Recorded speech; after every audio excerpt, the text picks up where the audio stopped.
I'm Bruce Buffer. It's time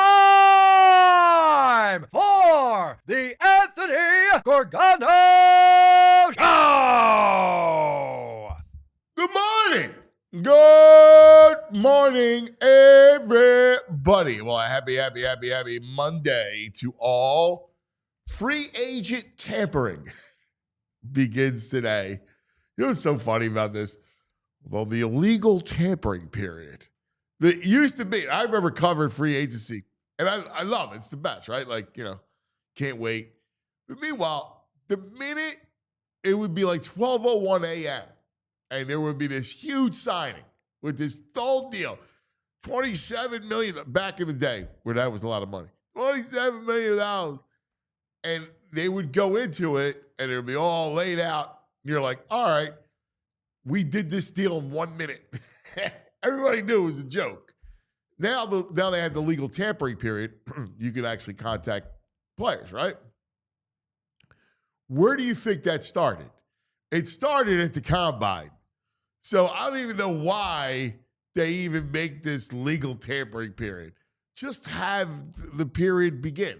Like, this is it. Like, this is free agency. So you already know what it is. All the deals are done at the combine. You have GMs, you have agents, you have coaches, you have scouts. And that's what you need for the recipe of this flurry of signings and re-signings. Lots of money being spent across the NFL and a lot of re-signs. It's interesting how the market suddenly became pretty bare. Like, pretty thin with Myles Garrett going back to Cleveland, which, by the way, I'm good with because I never thought he was coming here. And better back in Cleveland than somewhere in the NFC where he could have been in Washington or could have been a bunch of different places. But a lot of these teams re-signing their own. When you actually look at the defensive pool, you're like, Milton Williams and Josh Sweat are going to get paid. Like, they're going to get paid big dollars. So I like the way it all turned out. And I think the Eagles' focus, which is to re-sign your own, is going to work, right? Like, you're going to look at it. Really, we'll see what news comes down today. 11 o'clock is the legal period begins, 11 a.m.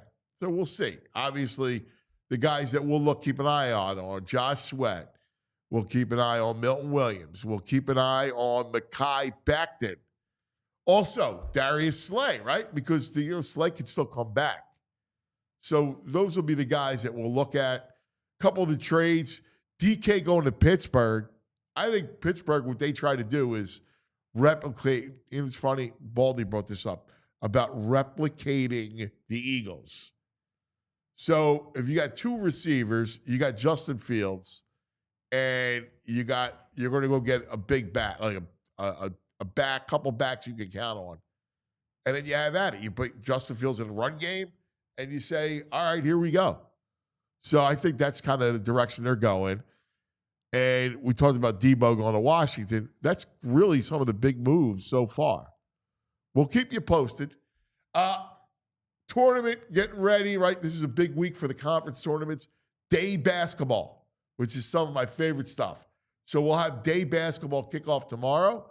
We'll go over that with the brain and everything. We'll take a look at all that stuff. Big day today for us because we had a sit down with Steve Spagnuolo, where Spags and me and Baldy went through the Super Bowl. kind of got behind the scenes and what he was thinking and, like how quickly he got away. Fascinating stuff. So that's going to air today at 9 o'clock. So right around 9 o'clock, we'll air Spags. It's about 45 minutes. So we're looking forward to that. And what? Oh, excuse me. You know what? Our clocks aren't changed here. Yeah, our clocks aren't changed. Oh. Yeah, you know what's funny? I got whacked out with these clocks. It's only an hour, but I got whacked out with the time change. I did. I got whacked out with it. Yeah, it's weird. I don't know. Look at this guy. This guy doesn't know. It doesn't matter what time it is in the bar. He's sitting in the bar. The time is irrelevant. The two places where time's irrelevant is the bar and a casino, a place that he frequents both. So my man don't care about time.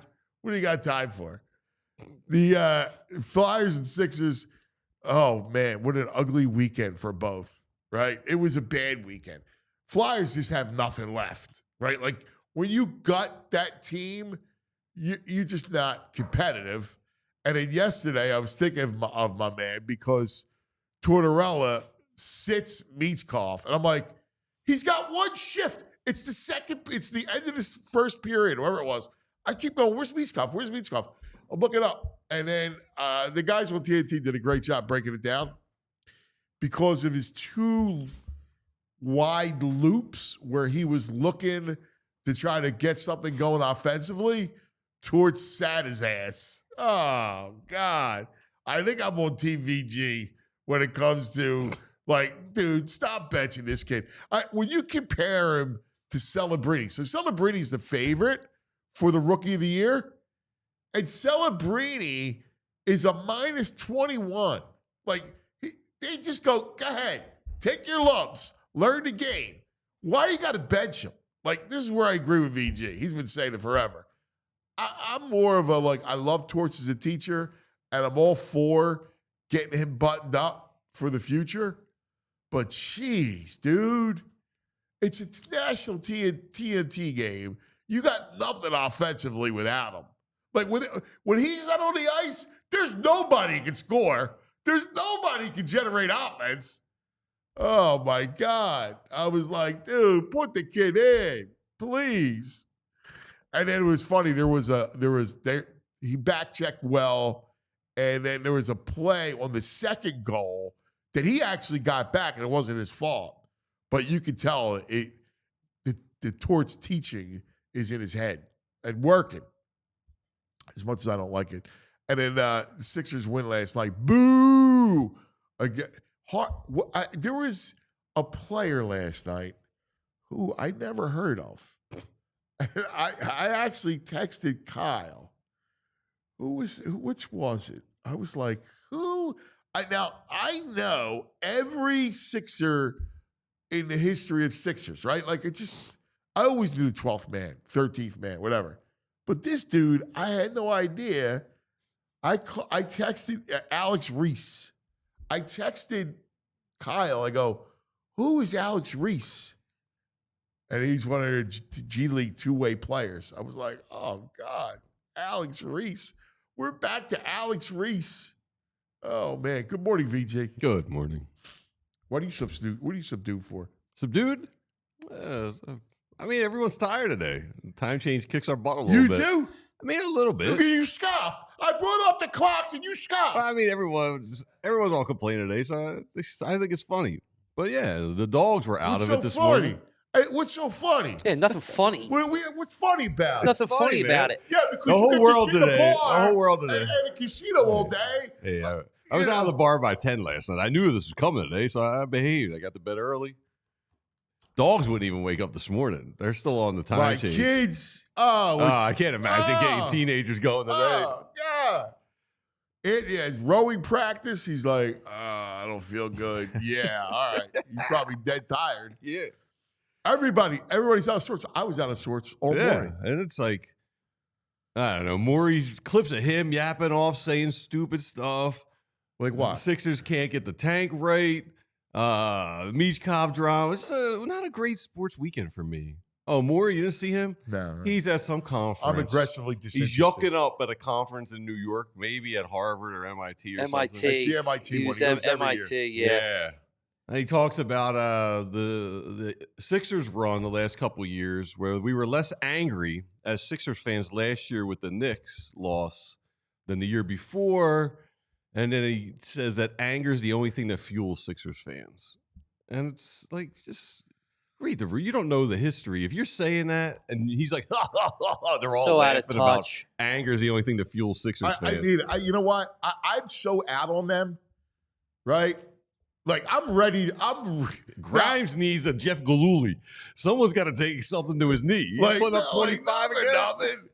Like, seriously, you've messed this up 7 ways from Sunday, and you got the balls to mock Sixers fans? Right. Are you kidding me? After you stole millions of dollars, millions. They had to pay Houston to get him out of the contract, right? Then they paid his ass ridiculous sums. Houston couldn't wait to get rid of him, right? Yes. And because of all the China stuff, right? Yes. Right? So that could have, so they paid him to go away. This guy's made more money. What's he making, like 14 a year? Yeah, and he cashed like 30. Like, it's ridiculous. The amount of money that this dude has made is obscene. We ain't talking about athletes who are thieves. Oh. He's the biggest thief because he's a fugazi. He's got no worries in the world when you see him up here. I just said the tweet. Andrew. Oh, God. Just see him, yo. It's like, you got to be kidding me. I can't even. After they can't even the tank off. Both teams trying to lose. They can't do it right yesterday. Well, what the Flyers did. Yeah, the Flyers, but I'm just so tired of even dealing with the guy. And I hear you. Here, let me say it. This dude. Is this video or is it just a still? It's just a still. Oh. Yeah. Yeah. No, It's that's a not quote. him. He's got to hate the face, though, don't he? He's about to become things eel go sauce. bad, you're right, Daryl. Hey, listen, Eel. You're right. Anger. What else? You screw it up 7 ways from Sunday. We're not supposed to be angry. He's about to become eel sauce. I'll have an eel roll. Chop him up. Whack him up. Whack him up. Back out of whack. Whack up the eel. Johnny Marks tweeted out. It's I got it. I just sent it to you. Oh, the nice. yucking is what was really irritating about it. Well, first of all, you should be yucking Right. He makes me want to curse, right? When you screw things Maybe you up, don't want to see it. right? When you screw things up that poorly, that badly, listen, I get the Embiid thing, and that's everything. But you still didn't do anything, and then you're yucking it up. Like the yuck, I hate the yuck. All right, I hate the yuck up. Yeah. This is it. Oh God. And we had a very bad loss in Game 7. And, it's a little bit similar to the LeBron, Michael Jordan argument. Objectively, people should feel better about that than the next season. We had a very entertaining Knicks series, like almost famously entertaining. I think it was voted best series that year. And for me, it was just stressful, but for everyone else, I'm glad you enjoyed it. It was very stressful. You lost, dude. And we lost in 6 games, to a Knicks team that was not as good as the Celtics team we lost to the year before. And I was very down after the loss. And I was like, man, people are going to be so angry. And they were angry. Obviously, everyone wants us to win. But they were less angry than the year before. And anger is all that drives Sixers fans, as far as I can tell. They were less angry. That was it. Oh, that woman's laugh. Anger is all that drives Sixers fans. Do you want to talk about the balls on that guy? And he acts like, oh, well, it's the most entertaining series. What is he talking what does about? that mean? It was voted. Yeah, who by votes who? the most entertaining first-round series? You lost. What gives you a damn whether or not it was entertaining? You lost. Whatever. Expectations. Everything's about expectations. You got to read the expectations. Of course they were mad against the Celtics. Of course. You were up 3-2 in the series. What don't you understand? Right. You were up 3-2. You had a chance to win the series. And your boy came up short. All right? Mm-hmm. Harden came up small. And then he gave Embiid the choke disease or whatever he's got. Come up small disease. Are you kidding me? Of course you're going to be mad. What? That's nonsensical. It's nonsensical. What in the world is he talking about? Of course you'd be more angry at the Boston series. Right. But I was irritated because it's just like, oh my God. like he's thrown into the cliche. Oh, Philly fans are just miserable. It's like, you went over it last week. It's like 40 years of misery and slop with this. Of course we're angry. Sixers fans, right? What do you say about the Eagle fans? Nobody's miserable Eagle fans. Right. All right? They run a great franchise. That franchise has been run it's just horrifically forever. Don't we know people with money? I don't. I want to buy people. I don't. I want to buy that so bad. I wish I did. Oh my God. It's so bad. It's so terrible. The way the reaction. Well, this is why they're run that way, dude. That guy doesn't care. He's not losing any sleep. No. When he says, well, I don't know why they were angry, more angry the year before. Yeah, they lost to the Celtics. In a series they could have won. Right. What don't you get? Why would you say that? Because he's clueless. He's really unaware. He has no awareness of what's going on in the city as far as Sixers fans. He's so detached. He's got to be. He's got no awareness of the history. God, I got to tell you. No awareness of everything we've been through. I've never been this. But when you see what's happening, that's why. That guy. I've never been this out on a team. I was duped by that dude. I thought he was going to be good when he came in. Listen. He's a bum. He's a bum, man. Like, listen, really. The eel knows how to carry himself. He does. There's a mystique about the eel. And I'll be honest with you. I don't even think it's half his fault. Like, what? Here's why. Hear me out. The Embiid thing ruins everything. You have no shot. All right? He's trying to put together a roster around Embiid, and it's been, it's hard. Like, you're trying to the Paul George thing made sense, right? He goes, I couldn't re-sign Harden for all that money, even though Harden's playing well. You're gonna give Harden that contract at that age? No. Right? And he actually did the right thing. He drafted Maxey. He drafted McCain. He actually hasn't done a bad job. Stop it. Don't talk to me like this. Well, I'm going to be honest with you. No, I mean, I'm just saying. But now that doesn't excuse that ridiculous take. I mean, he didn't do a great job of roster construction this year either. I mean, no, what he tried to do was have all the cap flexibility possible and put together a team. Yeah. And it flopped. He wasn't good at it. And flopped. Paul George is just not made for here. I mean, I know there wasn't many other options, but he's just not. I mean, here's the problem, right? Guy. You're as much as they're inept as a whole, they're also unlucky, right? Like, this is the free agent class that you had. Like, once upon a time, I go, wow, man, Paul George next to Embiid would look great, right? And he's horrible. Like, he doesn't even want to play. No, he hates it here. He hates it here. You can tell. Of course. Yeah. And by the way, he's an LA guy. Yes. Like, an LA guy coming to Philadelphia and losing. Yeah, that's the thing. Like, he's going to hate it. He's going to hate it. Mm-hmm. It's more the reaction and the lack of empathy. Like, hey, I get Embiid screwed everything up. And before you tell me, well, the Sixers should have made Embiid do something, they can't. Right. Like, Embiid is going to call his own medical shots. Mm-hmm. They can't tell him not to play in the Olympics, right? Like, that's what it is.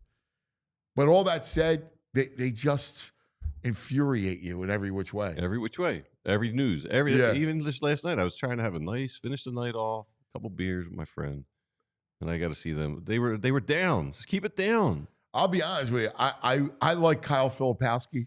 Yeah. From Duke. Mm-hmm. So I watched the game a lot of the game before just to see him. Yeah. I wanted to see him play. I like the kid. And then it's stupid.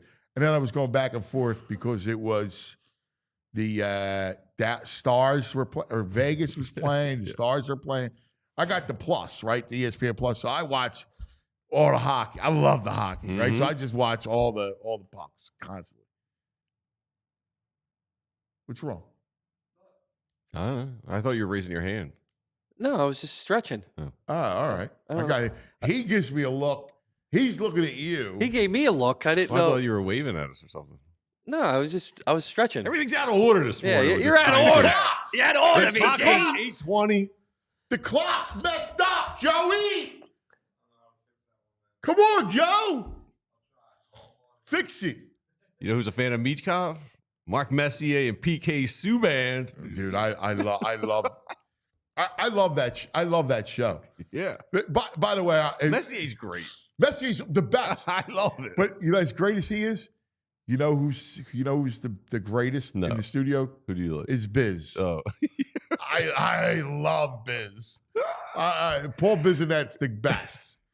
It's I have to get him tomorrow. I got to get him tomorrow. Get him on. All right. Yeah. All right, we got lots to get to. He's the guy that got beat up by like 15 guys, isn't it? Yeah, he's the greatest. Yeah. He's like a hero. Yes. He's He the was best. saving the restaurant workers from getting berated. Yeah, he's the greatest. That dude. I love that dude. He's the best. And look, can I make the argument that the benching worked yesterday? I can. It's just no fun. Yeah, let's chill. Give him a shot at the counter. Come on. And Subban, I mean, he's going off about everything he's had to deal with the language barrier, being 19. I heard him say it. All that stuff. I heard PK say it. Yeah. Yeah, let him fun. Just let him play. Listen, dude, I thought of you right away when I'm going, where's he at? Like You're on a 4-game losing streak. Right. And you have points. nothing. Right. Offensively, you have nothing. Right? Yeah. But then, and they did a great job. Did you see it? No. Going over the loops? No. Like he was cherry picking. Like basically, he was looking right. Like, I mean, he was going through his wide loop instead of getting back, and that was the message. And the rest of the game, his ass got back. I mean, it worked, but it's no fun. And if you look at Celebrini in San Jose, they let him do whatever he wants. Right. They know what's up. I mean, and he's a minus 21. yes. All right. Yeah. He's got what, minus 10? Yeah. Yeah. Or on a, and that team's got some talent. Mhm. Hopefully they got talent. All right. Lots to get to. Franny Film's going to join us to go over NFL free agency. Resign your own is the ticket. 11 a.m. It all begins. It's got the feeling like it's a little bit of a dud You think? because all everybody. There's a lot resigned. going on this weekend. Yeah, you might be right. I don't know. I love it so, but Devontae as Adams far as move. yeah, That's a little Rams. scary. Yeah. They play the Eagles well. Well, They only want to give them a game. Let's go back. Let's get it back now. Puka and Devontae, Yeah. because I think Devontae's got more better than Cooper Kupp. Far better. That's a big upgrade for them. So we'll get into all that stuff. All right, let's tell you about some of our friends, shall we? You want to talk about some hair? Yeah. Yeah. Who doesn't like a good head of hair? So if you're thinning out, you're receding, living your life wearing a hat every day because you don't want people to see your hair going away, give our friends over at Glad Hair a call because Glad Hair has been restoring and defending hairlines for over 30 years. It's no wonder they have the reputation that they do because their proven results and experienced team are just a few reasons the Glad name has stood the test of time. Glad Hair by Morningstar Medical isn't just about restoration, it's about innovation. Their breakthrough specialized Glad Hair technique treatments dramatically change lives and hairlines. The Glad Hair technique consists of one-on-one personal care, a restoration plan designed just for you, Anthony. Follow-up care, you get cutting-edge hair loss prevention treatments, I need it. medications, and more. Now I'm saying you in general. If you go out, No, you looked at me and said just for you, and I go, you in general to the masses. I know, but I'm starting to look around. I go, I mean, if you went there, your plan would be just for you, individualized. you know, because they looked at me. You saying I need They it? looked at me and they're like, wow, you're not even in the stages of hair loss. Your hair is gone. Yeah. Beat it. So they got cutting-edge treatments for prevention, treatments, medications, more.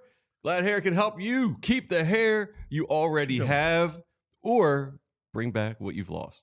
If you'd like more information and ready to defend your hairline today, visit gladhairmm.com. Gladhairmm.com. I do like defend your hairline. Or Is you a can great call or tag. text 610-980-4000. I love defending your hairline. Yeah, that's a Costanza move. They're coming on the front, on the right side, or whatever, on the flank. Let's talk Rothman.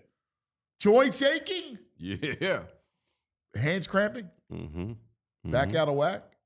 Slightly, yeah. Yeah, well, your back is half always out of whack. Rothman's got you. I know my boy over there, Frazier, is struggling with his shoulder. Yeah, this With week, wing. hopefully it's fixed. You got your wing. You need help. I gotta stretch out. I felt a little bit better today. I threw yesterday. And That's it was good. all right. Yeah. You sit around with a big ice pack on your shoulder? Yeah, I'm like Dan Marino. I'm like an old man. Remember Dan Marino at the end? And he had this giant ice pack. Like, that's me. After throwing, except he was playing football. I was just throwing to my 12-year-old. Hey, but Rothman, that's what Rothman's about. Helping you, your quality of life. All right? That's the beauty for people like us that love sports and don't want to give it up. That's the greatest thing about it. Their mission for over 50 years has been high quality, compassionate, and affordable care rooted in research. Research leads to new treatments and better outcomes. Each Rothman doctor laser focus on their specialty. Hip, knee, spine, you name it. They have a team for each body part right here in our backyard. So you can throw to your 12-year-old. You can drain jumpers in the driveway, right? You root for our teams like no other fans in the country. The Rothman Orthopedics, they specialize in you. 50 years, Rothman has participated in thousands of groundbreaking research and clinical trials. The goal, advancing knowledge, developing treatments, and improving outcomes for the benefit of our patients. That's right, Rothman Orthopedics, specialized in orthopedics in you. Visit rothmanortho.com/PHLY to make an appointment today. All right, now I get my man up here. I know he's just bleary-eyed. He looks at daylight savings as first of all, light day doesn't matter to him. All right? Because in the film room, it doesn't matter. But I'm sure it's a nuisance because he lost an hour. Evaporated. Franny Films. They do not crave food nor drink for nourishment, for they exist solely on the glow of the all-22 monitors. They are the Leatherheads, and he is Franny Films. There he is! What do you say, Films? And VG, what's going on, guys? What's up, What Randy? are you doing, buddy? I know you haven't seen the 11th day. I'm just looking at some other things. So now the Steelers, right off the press, looking at Aaron Rodgers. Good luck in that locker room. Pittsburgh, baby. You go to the Berg. DK Metcalf, Aaron Rodgers, Pickens. Yeah, Aaron Rodgers with George Pickens and DK Metcalf. What can go wrong? Yeah, I think it's like there's no anybody can reason. do it, There's no it's way that can Tomlin. combust. It's classic. I mean, that's what you're leaning on is that Mike Tomlin. I mean, look, he maybe didn't get enough credit for dealing with Antonio Brown and Le'Veon Bell and Ben Roethlisberger and keeping that ship going the right way. So this might be just a walk in the park for him. Yeah, exactly. All right. Before we get to, we'll touch on some draft stuff, but it's free agency. It's the frenzy. It's the tampering period. You know what's funny? You were in Indy, and you know as well as I do that, that's really the start of free agency. When you have all those GMs and agents and coaches and scouts all together, that's when deals get done. Yeah, the magic really starts to get kind of cemented at that point. You get like the early inklings of some free agency buzz down in Mobile at the Senior Bowl because you won't get quite as much in terms of like the agents and the GMs and everybody always in town there. But the whispers will start there. and then they continue and start to gain momentum as you get into Indianapolis. That's where the steak dinners happen. There's more nooks and crannies for people to kind of sneak into the corner and talk things out and kind of hash things out on a napkin. So all that stuff can start to get worked out out in Indy, but then obviously becomes official here this week. And it's still not even official today. It won't become official until Wednesday, but you feel pretty good about putting it at least in dark pencil as you get to today at noon. Yeah, it's a joke. I'll never forget covering it when there was no legal tampering period and the deals would happen at 12:01. Oh, we got a second-year deal. It's finalized. We finalized it in 35 seconds. Amazing. We laugh though. Oh, we laugh, but we can't remember the Eagles legend Frank Gore. It was all reported that he was going to be done, and then the Colts swooped in after the reports came out that he was going to come to Philadelphia, and so and there have been other examples. LaCharles Bentley, I remember that one back in the day where he was coming to Philly and then he ended up going to Cleveland. The Eagles dodged a bullet there because obviously he had that devastating injury soon thereafter, that first mini camp. But that's why 99% of the time these things are set in stone, but there is that one. There are those outliers every once in a while. Yeah. All right, let's talk about it. Let's go Eagles first, and then we'll go league because I want to talk about the league a little bit. So, Birds, we all know what's going on. Sweat, Williams are going to get big deals, especially now that the market's thinned, right? Yep. Now it's going to be down to Becton, and what happens with Slay? Does Slay get a deal?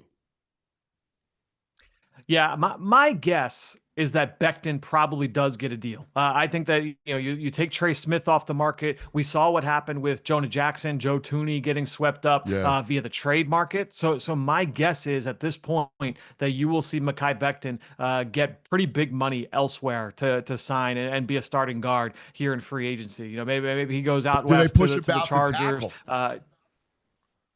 Yeah, there's that potential as well. I'll be fascinated to see what his new team views him at. But my guess is that Mekhi Becton ends up elsewhere. Slay is a little bit more interesting. He's one where I think that depending on what happens with Isaiah Rodgers, there's been some buzz with some other markets like this team, Team X might be interested in Isaiah Rodgers. For a team that's looking for a cheaper potential starting corner to say all right, this is an upside swing. We pair him with a draft pick and we figure it out. I think that Rodgers is an interesting one to kind of monitor because if Rodgers gets money, all right, well then maybe the Eagles are able to bring back Slay on a lower number. I think that's an interesting one to follow. I think it's probably more likely than not that Slay were back here in Philly as opposed to Becton as we sit here on Monday morning. Yeah, totally. It is interesting because I agree with you. I think Becton really wants to stay. I think he loved it here. I think he loves Stoutland. His talents as, you got a run team. There's not a lot of run teams, right? So you got a run team. He liked, when you're a road grader and you're blocking next to Lane Johnson, life's pretty good, So, but somebody's going to probably come up with a number that makes him move. I kind of agree with you. Yeah, I mean, and that's, look, Trey Smith signed his franchise tender yesterday. He's north of $20 million, right? And I think, again, when you look at some of the other guys that got traded, Chicago made those trades because the market is pretty thin and they had both holes to fill. And so I think the fact that it's a low supply, I think that benefits guys like Mekhi Becton. And I think you can say the same thing for Milton, right? When you look at Milton Williams, all right, well, this defensive tackle market, there's probably, there are some good players out there, but you saw some of them re-sign this past week. You saw, the same thing happen with the edge rush market. So I think when you look at these other guys, I think the supply is so thin that they're going to get their money, on the open market. Well, the big news, we'll tackle one more. So the secondary, Slay's interesting because there is a chance he comes back. Now, they like Ringo. That I know they do. So, but you get a chance to bring Slay back, I think you do it. I think what the thing about him is he's weirdly polarizing. I thought he had a terrific year last year. I thought he had a really, really good year. And I don't get why people don't like Slay. Yeah, I don't know if it's the personality that rubs some fans the wrong way or what, but I agree with you. I think he was awesome this past year. It got kind of slept on because of all the Yeah. buzz around Quignon and Cooper DeJean, right? But I thought that Slay played extremely well. Look, as those guys continue to develop, corners or opposing offenses are going to be going the opposite way. So that spot is going to be very important. You don't want a weak link there opposite Quignon Mitchell, opposite Cooper DeJean. And so I think at the end of the day, when you're looking at whoever is going to be manning that spot, if it's going to be Slay, if it's going to be Isaiah Rodgers, if it's going to be another veteran that they pry off the pro market, you want to make sure that that person is solidified. And I do think that having competition there would be vital. So look, I like Keely Ringo's talent. He's still one of the younger players, on this team. He's still, under 25 years old. He's like 23, 24 at this point. So I think that you're still banking on his best football being ahead of him. They knew that when they traded up for him a couple of years ago, is that it was going to be a little bit of a slow burn. Let's get him to where we think he can be a starter. He did a lot of really good things behind the scenes, but I don't think you necessarily want to go and putting all your eggs into that basket either. I think you still want somebody else there to kind of push him. And if he wins the job, that's great, but you'd love to be able to have some added security there at that spot. So is there anyone that you would see in free agency that might want to ring chase? Like a Khalil Mack, like somebody that would come in and go, oh, listen, I'll sign for a year. I got a little something left, and I'll play the role of, Brandon Graham. Yeah, I mean, Mac is probably the number one name that comes to mind, right? Just because it's an area of it's an area of need for the Eagles, right? You don't know what the future is with Brandon Graham. It doesn't look great there moving into 2025, just especially having reportedly re-tearing that bicep, right? So my guess is you're down. You don't have Brandon Graham. Out on Josh Sweat. So that's two bodies right there that played a good amount of snaps. It's kind of like the Keely Ringo thing. You don't want to go into this fall with Jalix Hunt penned in as your starter, right? You'd like to be a good young player, showed some good flashes, especially down the stretch, but you don't want to necessarily put all of your eggs in that basket. So I think when you look at it, bringing in a vet like a Khalil Mack, who the big thing there that's tricky is I don't think that they want to throw too much money at some of these spots because you still have so much. You have a lot of these young players that are going to be coming up. So he's got a history with Vic Fangio, again, an older player that could be looking for that ring, like you mentioned. I think that would be one that would certainly make sense. We talked about it last week on the PHLY Eagles show, where it was, all right, well, if you get Khalil Mack, does that take you out of the Myles Garrett running, a potential trade there? Well, after this weekend, that's off the books anyway. So now that's not even in the front of your mind. A guy like Khalil Mack would make some sense there. He would. And different than, say, Bosa, who I think are going to get, even with the injuries, will get a little more money than I think Mack would. So I just think Mack makes sense from a fiscal standpoint in that way. Yeah, it's interesting to bring Garrett up. And look, I never thought he was coming here. I mean, I was told explicitly, no, right? And it was like, dude, like, you can't be a complete magician. Like there's got to be some reality, right? Like that's basically what I was told. I mean, look, at the end of the day, it was the ball was still in Cleveland's court. They were adamant that they didn't want to let him go. So, all right, like, is this about money? Yeah, ultimately, it was about money, and they made him.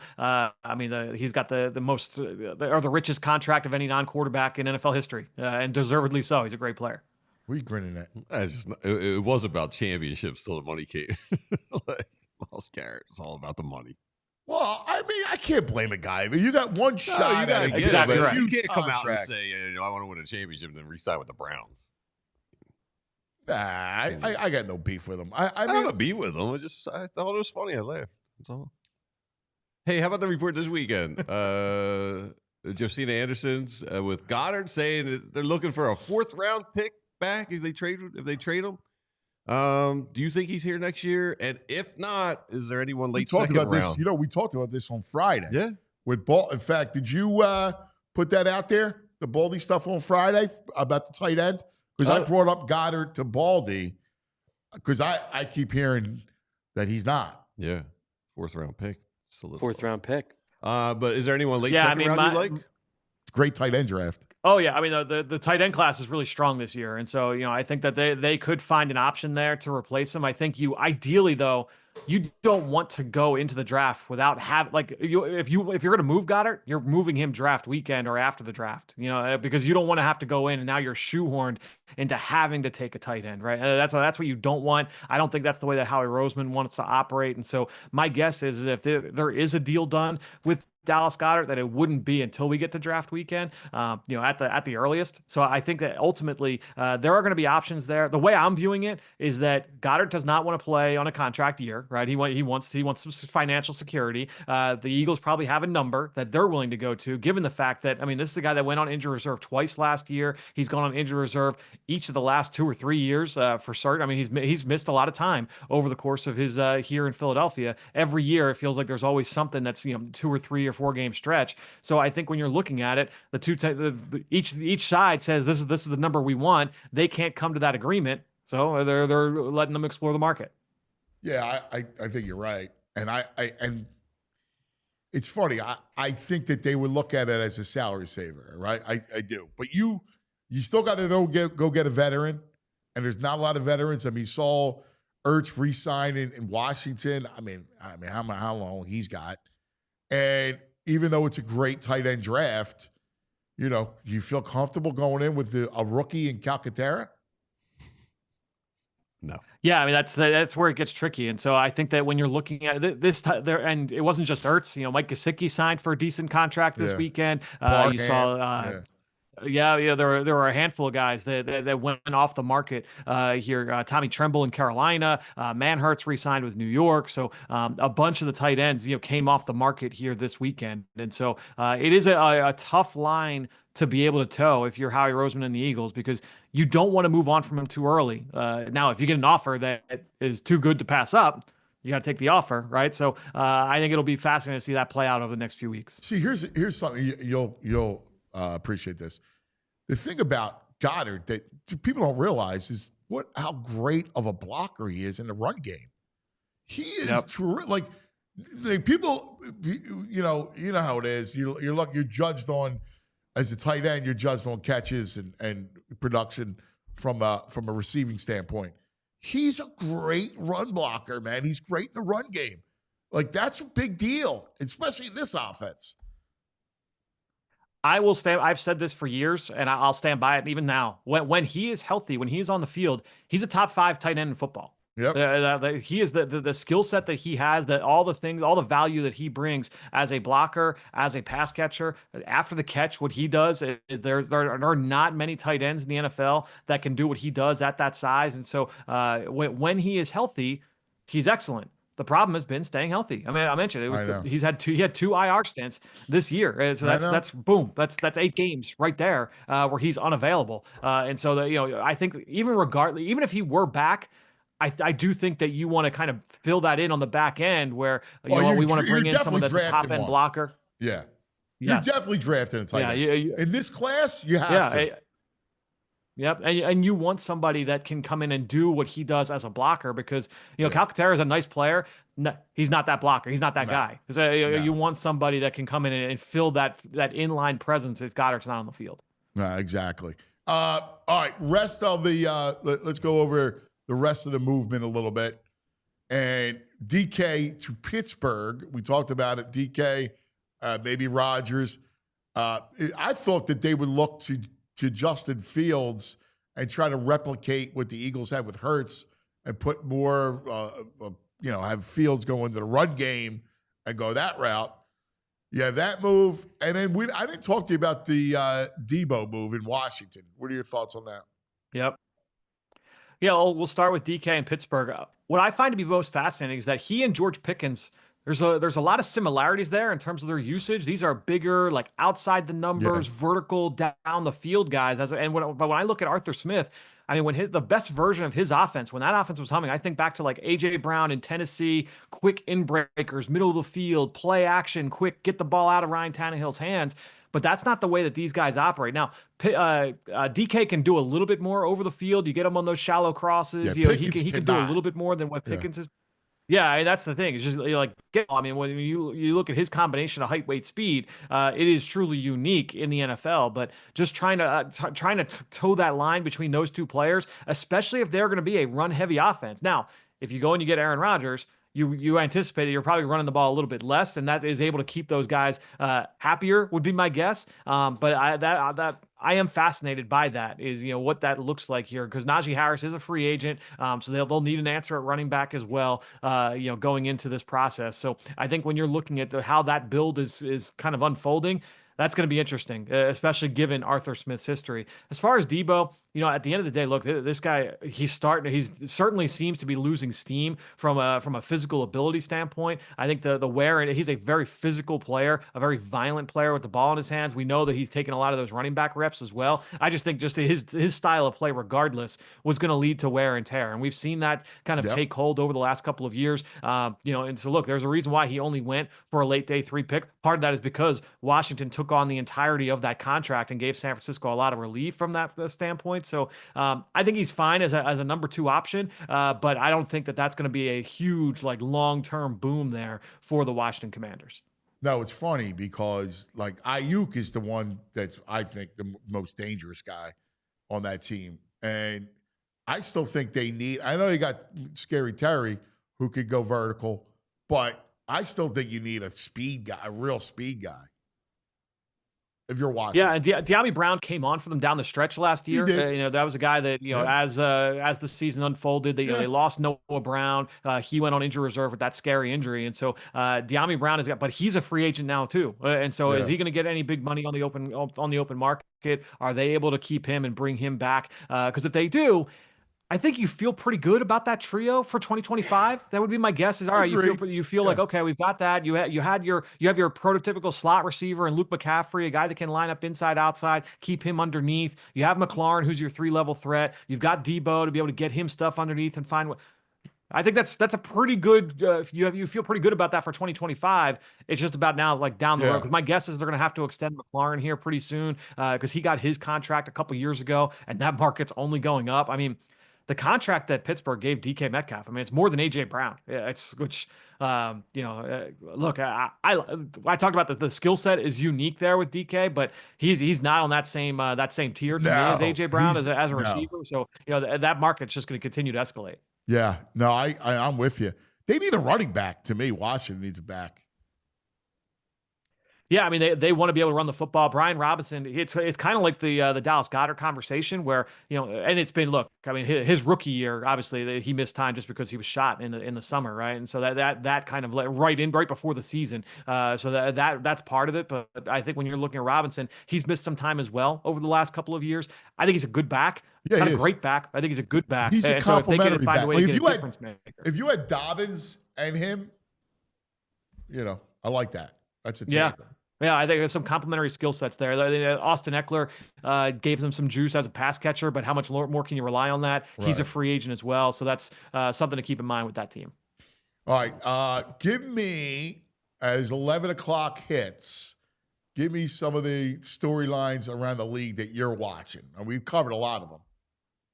Yeah, I think certainly what happens at quarterback, because now it's really coming down to Aaron Rodgers, Russell Wilson, Justin Fields. What does that game of musical chairs look like? Who ends up with who? Sam Darnold as well. We didn't talk about Sam Darnold. Yeah. Where does he end up? It seems like all signs are pointing to him ending up in Seattle. So if he goes to Seattle, let's say Justin Fields ends up in New York. Does anybody go to Cleveland? Who goes to Pittsburgh? How that unfolds obviously has huge ramifications, not just for free agency, but also for the draft. How many of these contracts would be prohibitive to, say, a team ending up with Shedeur Sanders? That is going to be big, certainly here to watch here in the coming hours. And then after that, it's just going to be the defensive linemen. I think it's a really strong defensive line group in the draft, and I think that's where the strength is in this free agency group as well. So Milton Williams, and it's led by names that we're familiar with. Milton Williams, Josh Sweat. What money do those guys get on the open market? Joey Bosa could sign right now. Since he was cut. So the fact that nothing has happened, I think he's kind of waiting it out to see, like, okay, like who are some of the big names that go off the market there early on, and then can I pick up from a team that missed out on those big names? That'll be something to watch early on this afternoon. Yeah, the quarterback's fascinating, man. You're spot on. So Pete Carroll goes back to the Geno Smith well, right? So that means they can draft a young quarterback, and you'll have Geno. And then Seattle, I'm with you. I think that they're going to get Darnold. It makes perfect sense. And then, like, what happens? Does Atlanta keep Cousins? Do they move Cousins? What's the market there, right? The Giants only have Tommy DeVito. All they got is Cutlets under contract.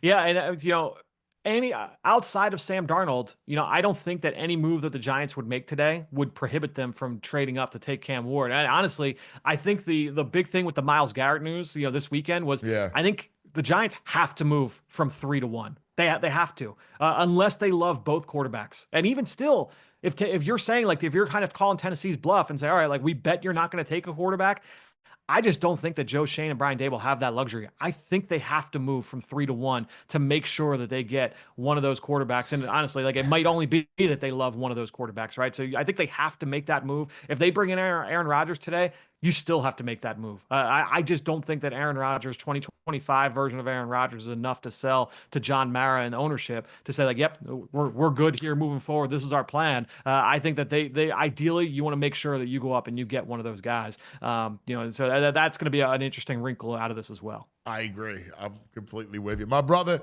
great stuff. I'm sure we'll talk later in the week to kind of wrap things up. Awesome.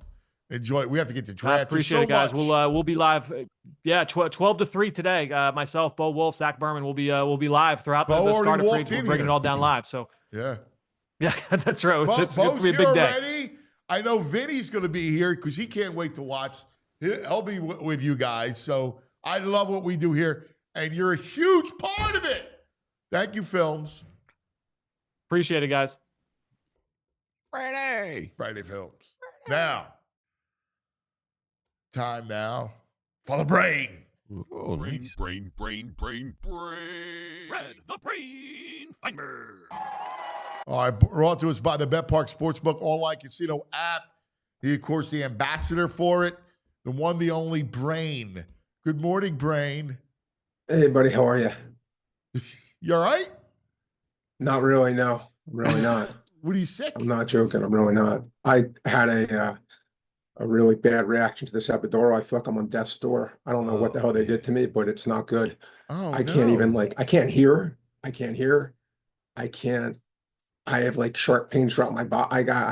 Oh, you poor thing. Yeah, I don't know what the hell happened in this thing, but hopefully, that's hopefully horrible. I'll be right. What did the doctor say? I can't even hear you that well. What? What did the doctor say? I said that, like, one of the side effects can be you lose your hearing and you get headaches, and I have, like, it feels like someone's like taking, when they ring the bell at the Sixer games, it feels like they're ringing the bell in my head. And it's just like, I never had an epidural before, but man, it messed me up bad. I'm just like, I don't know what to do, but I'll figure it out. But it's just, maybe I wish can you sleep it off? Like, can't they tell you I've been stuff will wear sleeping off?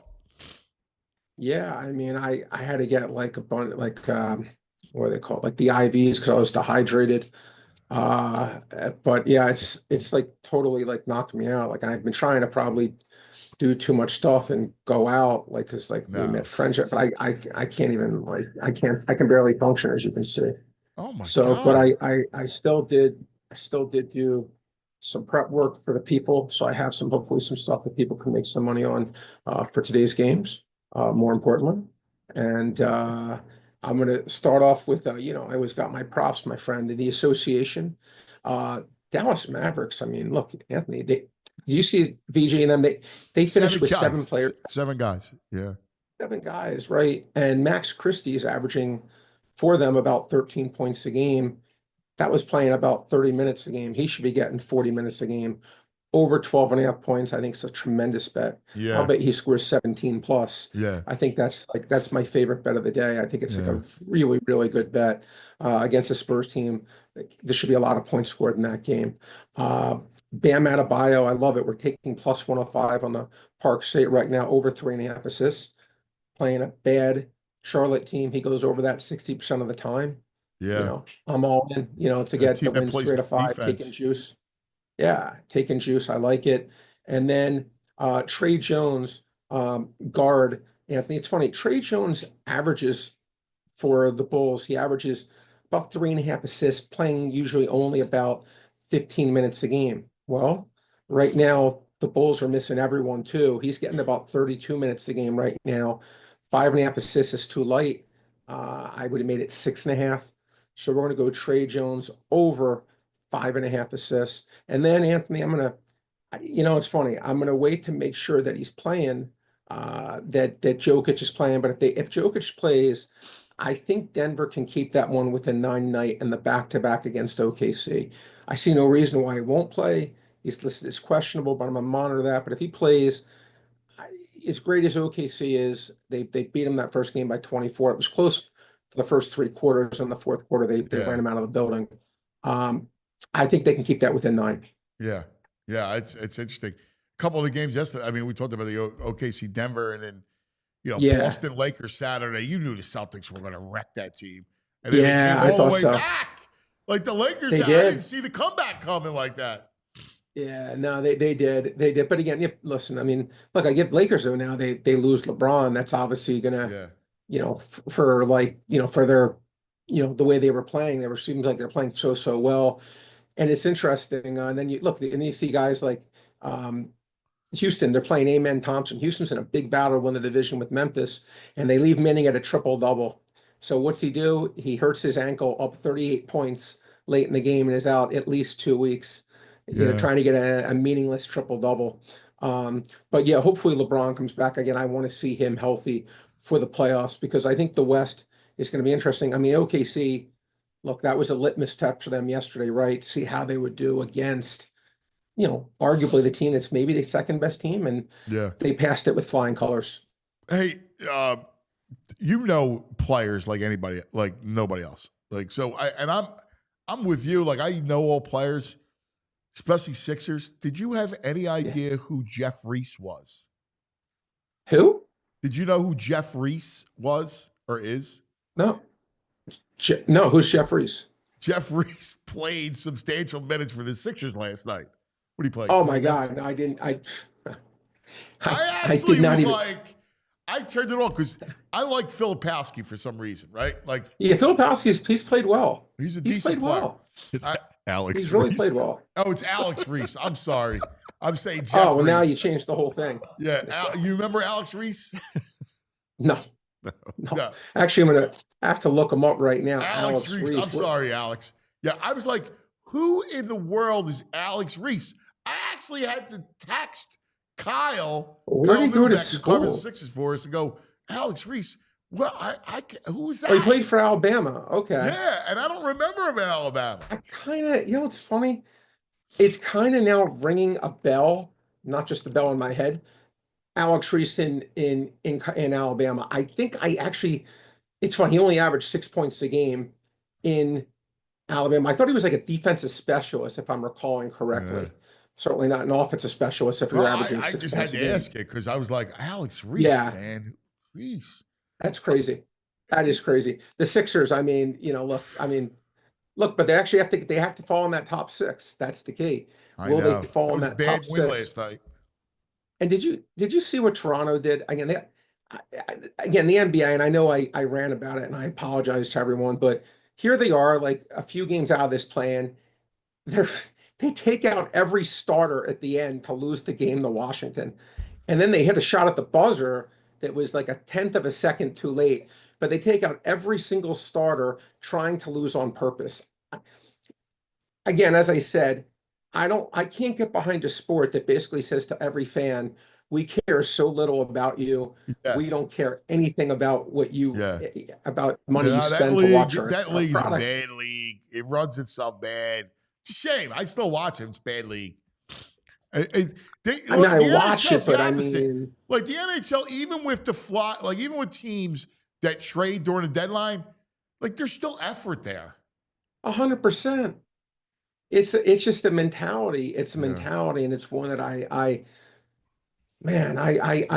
wish I could have a sit down with Adam Silver, just from a fan point of view, and be like, listen, man, yeah, you have a great game here. Let's get it back to the way, let's. Brad's blood. No, I would give him a sit down and be like, when there was a sit downs in The Sopranos, when you bring the families together, a sit down. No, I know. But my point is, you still have that photo?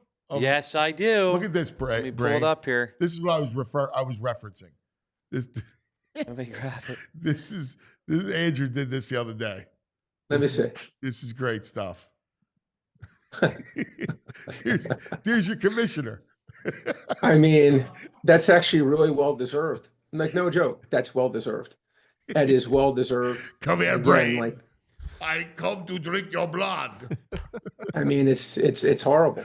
It's horrible. That's what they do. You're absolutely right, though. It's hard. But we're getting close to the tournament. I can't wait for that. Anything, the conference tourneys, baby. We'll have day basketball. You eyeing up anything?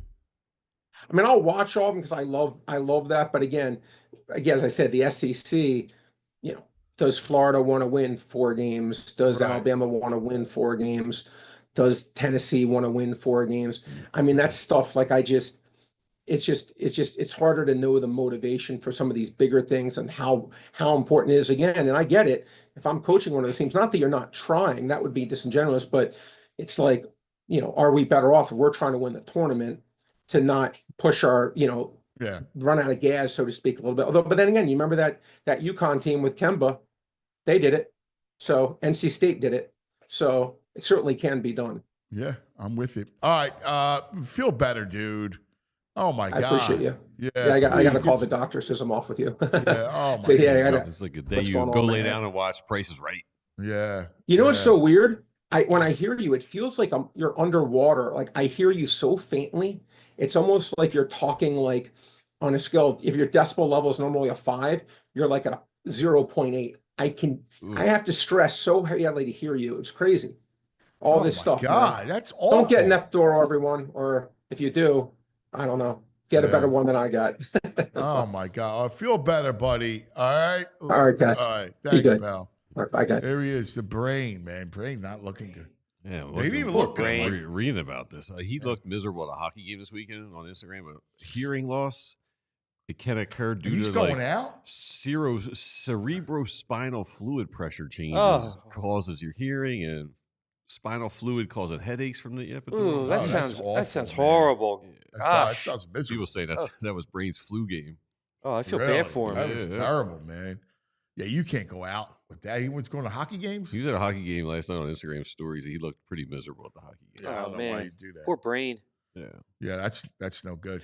No good. All right, let's tell you about some of our friends. Let's talk about the Bet Park Sportsbook online casino app. All right, the Brain gave you the plays. Trey Jones, these props, they're the best. Like nobody wants to watch these. Nobody wants to root for them. But that's why he wins. He's a genius. But you like to watch a game, like especially a game that matters, right? They have all that stuff. The tournament's underway. The conference tournaments are underway, and it all sets it up for March Madness. It's going to be a blast. Make sure you have your arsenal, and that is the Bet Park Sportsbook online casino app. If he gives any plays, we'll make sure we pass it on to you so you can play it. How'd you do over the weekend? I had 2-0 on Saturday. I didn't play yesterday, but I had the over in the Florida game hit, and I had Sam Houston State minus 5.5, and they won pretty easy. So there was probably about 100 games, and you picked the over in the Florida game and Sam Houston State? Yeah. That's my second win with Sam Houston State. I got a good one today. Trash, man. I think this is a good one today. This is a slam dunker. Robert Mars minus 3.5 against Oakland. Ooh. Oakland's been playing inconsistent. Robert Mars won 13 or last 14, and most by double digits. I think Bob Mars. I think Bob Mars wins by maybe 10. Bob Mars, double digits for Bob Mars. Yeah, Got Serie A play too today. Oh yeah. Yeah, if you're looking to bet into some footy. All right, here we go. The Andrew was funny. He texted us Inter Milan with a big playing well. I didn't know. I just sent it back Italian flags. Yeah, they played Monza, Inter Milan. They were down 2-0, and they came back 3-2. It was a really good game. All right. What's your selection? Well, for Serie A, you got, so might have to help me out because these are Italian names. I may butcher them, being the Irishman that I am. Lazio All right. Lazio's Rome. Yeah. versus Udinese. All right. I'm picking Lazio on that one. Lazio over Udinese. Udinese. Who do you yeah. like on Lazio? Udinese. What? Who do you like on Lazio? I don't really know any of the players on there, but they're good. Lazio. And then you got Premier League. You got West Ham versus Newcastle. Definitely picking Newcastle. Isak, he's fantastic. Can you give us a Cockney accent when you give us Newcastle. Newcastle, and West Ham. Yeah, Here in the Premier League. Yeah, give us the accent with the British. Little bit of a footy game here. Magisterial. That's great. All right, there you go. You got your soccer picks. Joe, you got skateboard picks? No. He loves it. Oh, He yeah. loves it. It's fantastic. By the way, on the Bet Park Sportsbook Online Casino app, you can also play all the casino games, live dealer blackjack, roulette, craps, baccarat, like my man over here, all the hot online slots, right? You can buy the bonus. Isn't that what you do? You buy the bonus? Yeah, I was buying bonus with Betty the Yeti last week. Betty the Yeti, right? There He you go. loves Betty. Yeah. He's got a fig for Betty. There you go. She's adorable. Yeah. Don't forget, you get up to $1,000 casino bonus back if you're a new customer. BetParks.com has all the details. You got to be in PA, New Jersey, Michigan, Maryland, Ohio. If you have a gambling problem, please call 1-800-GAMBLER. Oh, it's about that time, Anthony. Allergy season is among us. Dude, I woke up. I sneezed 1,000 times. I feel you. I am with you. So our good friends over at Rite Aid got everything to help you out. So it's allergy season. Pollen from trees, ragweed, grasses are all the primary causes. They get in your body through your nostrils, and then histamines start getting released all over the place. So you know the symptoms: runny nose, itchy, watery eyes, wheezing, scratchy throat, a little sluggish, fatigue. So what can you do to get relief? Well, first of all, sign up for some Rite Aid Rewards emails at riteaid.com/rewards, and they'll let you know when pollen and allergens are raised and high in your area. They say to shower frequently, but I don't know. Our buddy Frey's never showers. He's never got allergies. I don't know, but they say shower frequently helps. And keep an eye on those pollen counts, and wear a protective mask if you start gardening. You know, because everyone's got their gardens getting ready for the spring. Ready's got a bunch of over-the-counter options available. You can try a nasal rinse to flush out your nasal passages. When symptoms are flaring up, you can grab an antihistamine, such as Claritin, Zyrtec, and you can also try those nasal corticosteroid sprays, like Flonase and Nasacort. And you got all these stuff in Rite Aid's own name brand, and save you a little bucks, just as effective. If you're still not getting enough relief, ask a Rite Aid pharmacist for a different type of allergy medication. Maybe you need a decongestant. Who knows? You can always ask your Rite Aid pharmacist for recommendations to get relief during these eternal allergy seasons. Eternal. Yeah, that's the word for it. This portion of the program brought to you by TrueMark Financial Credit Union. Go to TrueMark.com/PHLY to learn about the credit union difference.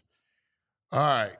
So last week, we had a chance to sit down with Steve Spagnuolo, defensive coordinator for the Chiefs. So Baldy and I and Spags broke the Super Bowl down. And I thought it would be interesting from an Eagles perspective to get the man who came up with the game plan to try and stop him. Yep. And, you know, they're that good. Like, he did a very good job. We didn't think anyone could stop Saquon, and he contained him. 57 yards. Yeah. Yep. 25 carries. Yep. I mean, you know. That's as good as anyone's seen. We didn't think it was possible. Would you have taken, if I read you the stats, would you take them? He's like, yeah, of course. You know? We thought it was impossible. They're that good. Yeah. They're that good. Anyway, we had a great sit down with Spags. We're talking about tush push, the whole thing. Without further ado, here it is. Spags. You know, really fortunate for us. You know, if you guys think back, you know, that first year we were 5-11, and thank God we turned it around, because who knows? I mean, we could have been gone in 2 years and everything changes. But no, I'm very fortunate. Let's just hang on that for 1 second, Steve, because you got a chance to work with one of the great defensive minds in Jim Johnson right away. Like, I can still, right now, Steve, I can still hear his bark out there on the field. It just cut through everything. Yeah. And he had guys' attention. Like, and I've talked to everybody. I mean, I just saw Leslie Frazier. I see, you know, Ron Rivera, all these guys that came through at that time, Steve. Like, what was it about him? Because I don't know that Andy and Jim knew each other much before they actually met No. and started working together.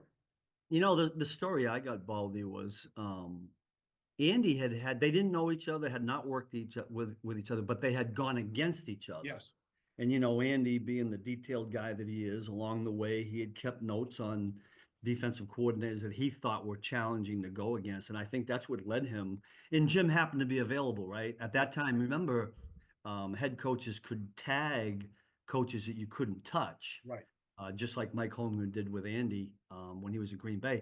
But Jim had left Indianapolis as a coordinator, gone to Seattle, right? Yep. And I think he was just coaching the secondary, so he was available for promotion to get a coordinator's job. So fortunately for me, Leslie, Ron, John Harbaugh, Sean McDermott, all of us, fortunately for us, Andy hired Jim, and we all got an opportunity to work with him, learn, grow through all the things that he did. I think he was ahead of his time in a lot of the things that he was doing, and we try to incorporate still a lot of that now. I think all of us have put our own little twist, Baldy, on defensive football, but I know from my perspective, at the core, you know, some of the, certainly from the pressure package part of it and the zone dog coverage has come from Jim, and we're all indebted to him for that. What's it like? Let's stay there again, because, you know, it's amazing. You look around the league and you look at the AFC, right? And it's you and Andy, and it's Sean McDermott in Buffalo, and it's John Harbaugh in Baltimore. And here you go, play the Eagles and Howie and Jeffrey. I mean, you guys all came from the same place, and you're you know, the biggest of the games are all amongst each other. Well, like, do you get to visit with Sean? Do you talk to John? You know, you worked with John in Baltimore. I mean, it's a real testimony in a lot of ways. Yeah, listen. All of us have stayed in touch throughout the years. I mean, like you said, I had. John was kind enough to bring me there in Baltimore back in for the 2 seasons, which was a good growth period for me. Sean and I talk all the time. Ron and Leslie. I saw Leslie at the Combine.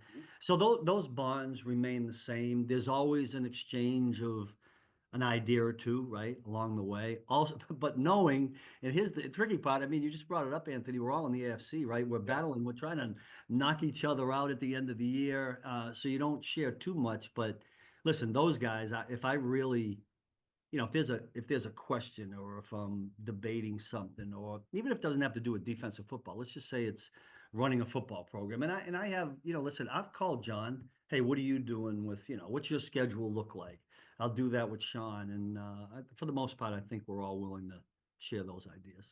It's all, and Howie, I mean, I talk to Howie all the time. He every time your name comes up, he just, you know, glows. He talks about man. Jeffrey too. I mean, you know, they love you here. Well, the feeling's mutual. And listen, I was able to find, when the game ended, and I went across the field, I wanted to immediately see Kellen Moore. I thought he had done a great job and congratulated him. I didn't get a chance to see Nick because he was involved with Andy, but I did get a chance to see Jeffrey Lurie. Gave him a big hug. Listen, when it's not a fun thing to go through when you lose, it's a big downer, but when you can at least take away the fact that you're happy for people that you care about, I thought that was, and I got to see Christina Lurie. There were just some people that I was able to catch on the field after.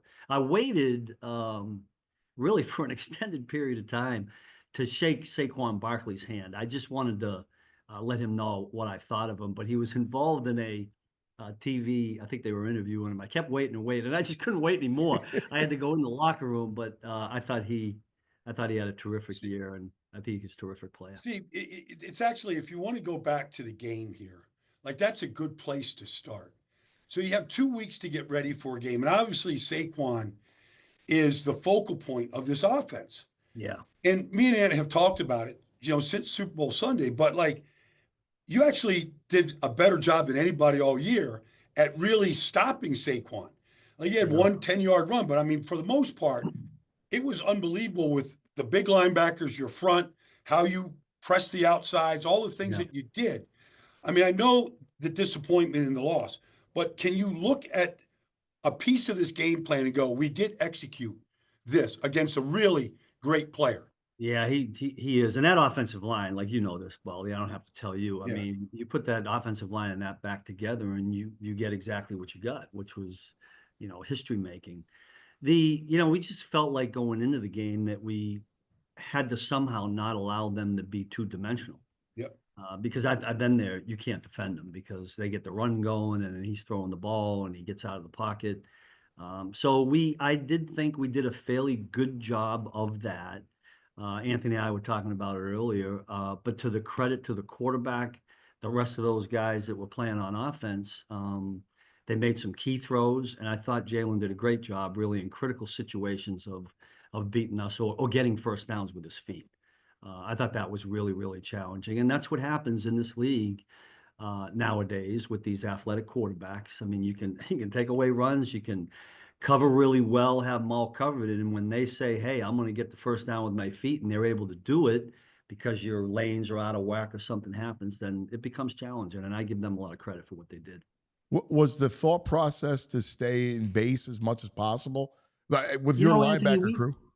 Yeah, we did that a little bit. And there was some early snaps, you'll see they put 3 wides out and we stayed in base. However, our nickel, number 27, Chamari Connor, who I know you guys know, is a safety converted nickel. We asked him to do some things that he didn't do in college, but he's been good at it. But I really felt like he supported the run sometimes as good as some of our linebackers do.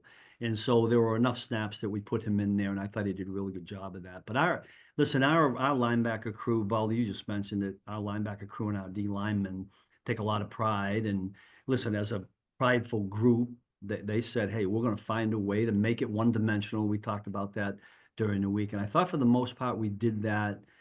Again, I just thought the quarterback and the wideouts were on some key plays, and when he had to, he beat us with his feet. I know you don't want to make any excuses, Steve, and I know you don't want to look at the officials, but I really thought that 3rd and 5 on the second possession and the unnecessary roughness that was flagged against McDuffie was really a call, because obviously there's no intent to hurt AJ Brown. He's really just going through to strip the ball, Steve.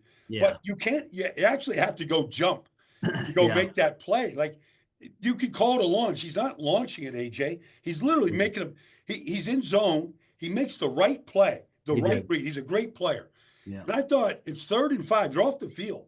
I mean, he defends and I thought when the flag came out, I thought that was, they ended up scoring on the drive. But I thought that call at that point in the game, I don't know. Like, I thought they could have just let it play. It was a tough one. It's funny, Baldy, like, do you remember Mike Frazier was with us in Philadelphia? He's Andy's analytic guy. Yeah. And so Mike had made a point throughout the playoffs that typically in the playoffs, and you guys know this, and the data proves it, that usually the officials kind of let you play. Yep. So to your point, you would have hoped that one would have not been called. It was. You got to overcome it somehow. Look, you could go the flip side of it, like the very first drive.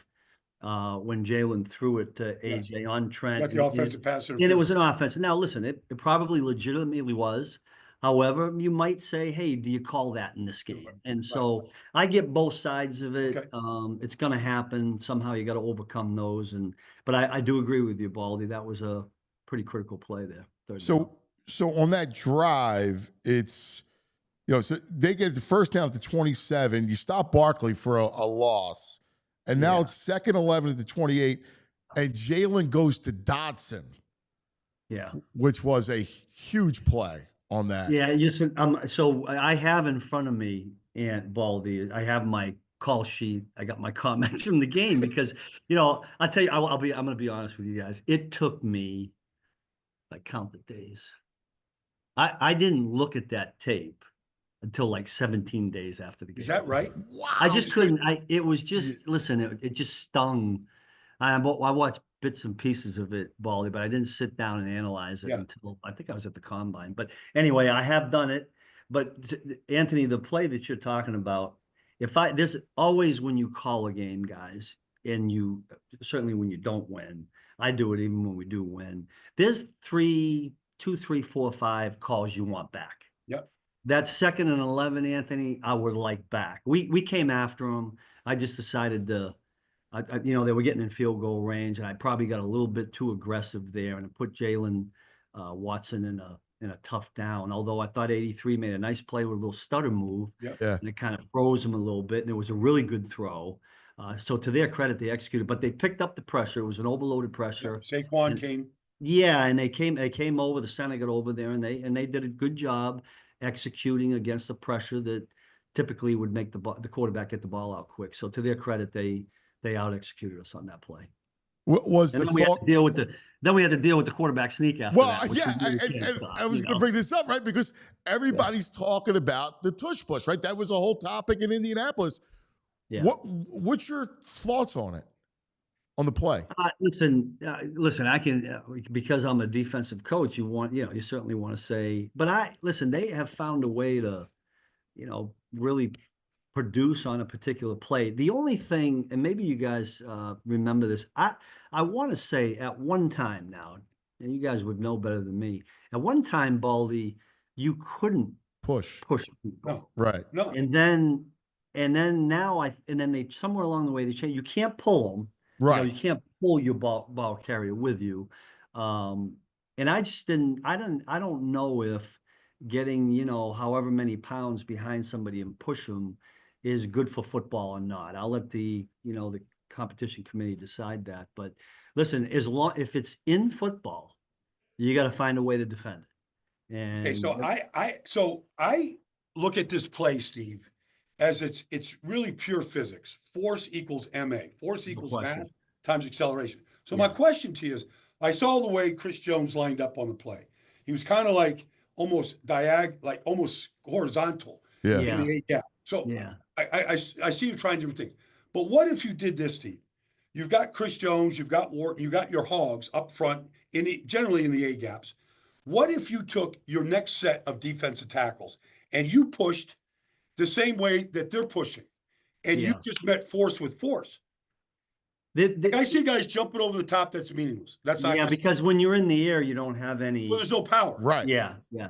Well, listen, I'm not going to dive too much because if the play's still in, we did have a couple of things. One in particular, we didn't get a chance to use. The only time it came up was that one play. Right. I don't think they did it again. Your thought, Baldy, is a really good one because when you talk to rugby people like I have, yes, it's exactly what you're talking about. The hard thing comes now. It wasn't on that particular one, but the hard thing is that Philly a lot of times goes right to the line of scrimmage and does it. Yes. Yeah. So they don't get lined up. Yeah, they don't give you a chance to huddle, get that particular personnel in there. Yep. Okay. And so that part of it's a challenge. And if you spend too much time practicing that and they always go no huddle in that situation, you're never able to get to it. So we did have a couple of things. I got some other thoughts. I'm going to keep them under hat for right now. Let me ask you one more question about it, Steve, because I've talked to the officials about this, like how you officiate the play. Right. I know you have too. So they said as soon as, like, if you look at the Josh Allen Baltimore play where he didn't get the first down, whether he did or not, I don't know. But they told me, because I think it's a difficult play to officiate, like when does momentum stop? Okay, and how do you look at that? So they said as soon as the ball carrier, whether it's a quarterback, tight end, whoever's there, as soon as the quarterback or the ball carrier starts going sideways, they should blow the whistle. Now, that seems easier said than done. I agree. But you know what might fix that now, Baldy? I think recently, if you guys read, they're now this coming year. I think isn't there going to be something in the ball? There's something, there's going to be something, a tracker that's going to help what you're talking about. Now, you bring up a good point about the stopping the momentum and when does no more forward progress. But I think the play that when they put this new rule in and how they're going to track it, I think it was from our Buffalo game when we did stop them. I think we stopped 2 or 3 of them. Yeah, you stopped 3 of them. There was a question about when they did the replay, did the ball cross the first down marker? So that might get corrected a little bit with the new. I don't know enough about it, but it sounds like the chip system that they're going to use. Okay. It was interesting with Buffalo because you did stop it 3 times and they ran it to your side. Did you see that they were always running to the left? Yeah. There was a particular guy that he wanted to go against, and our guys were all over it. Now, listen, we also had, was there 5, maybe there were 4, 5, or 6 of those in the game. We happened to stop one on the goal line, one on the key 4th down. I mean, in the Philly game, we just had the one. It only came up the one time, and it was on the goal line, and it was just a tough down. But it's a great conversation to have. If they keep it in football, then we're just going to have to keep trying to find ways to stop it. Baldy, your point about the jumping one, is a good one. We tried that against, it might have been them a couple years back, and Chris Jones tried that. He was in midair, and as big and as powerful he is, he's got no power now because it's physics, Steve. Your feet have to be connected to the ground. Yeah, like if I'm an offensive lineman, I got Chris Jones in front of me, and it's short yards. Forget about tush push. If I'm going to block Chris Jones, if I just leave my feet, I'm going to have no power. I'm going to lose everything. Yeah. So I watched, Washington had Frank Luvo jumping over all day long. Yeah. Well, first of all, they're going low. Second of all, he's got no power as soon as he's in the air. Well, that's the thing too. Jalen, and with Jalen, the way they run it with Hurts, he's so powerful low. Yeah. He gets and he's so always low. In contact with the ground. Yeah. It's so hard to stop because then he's so powerful. I mean, his legs, we always talk about how, he'll squat, whatever it is. And he's impossible to get that low, to get that force behind it. If you were able to set up Baldy, it's a great idea. Yeah. No, I mean, it's just something to think about.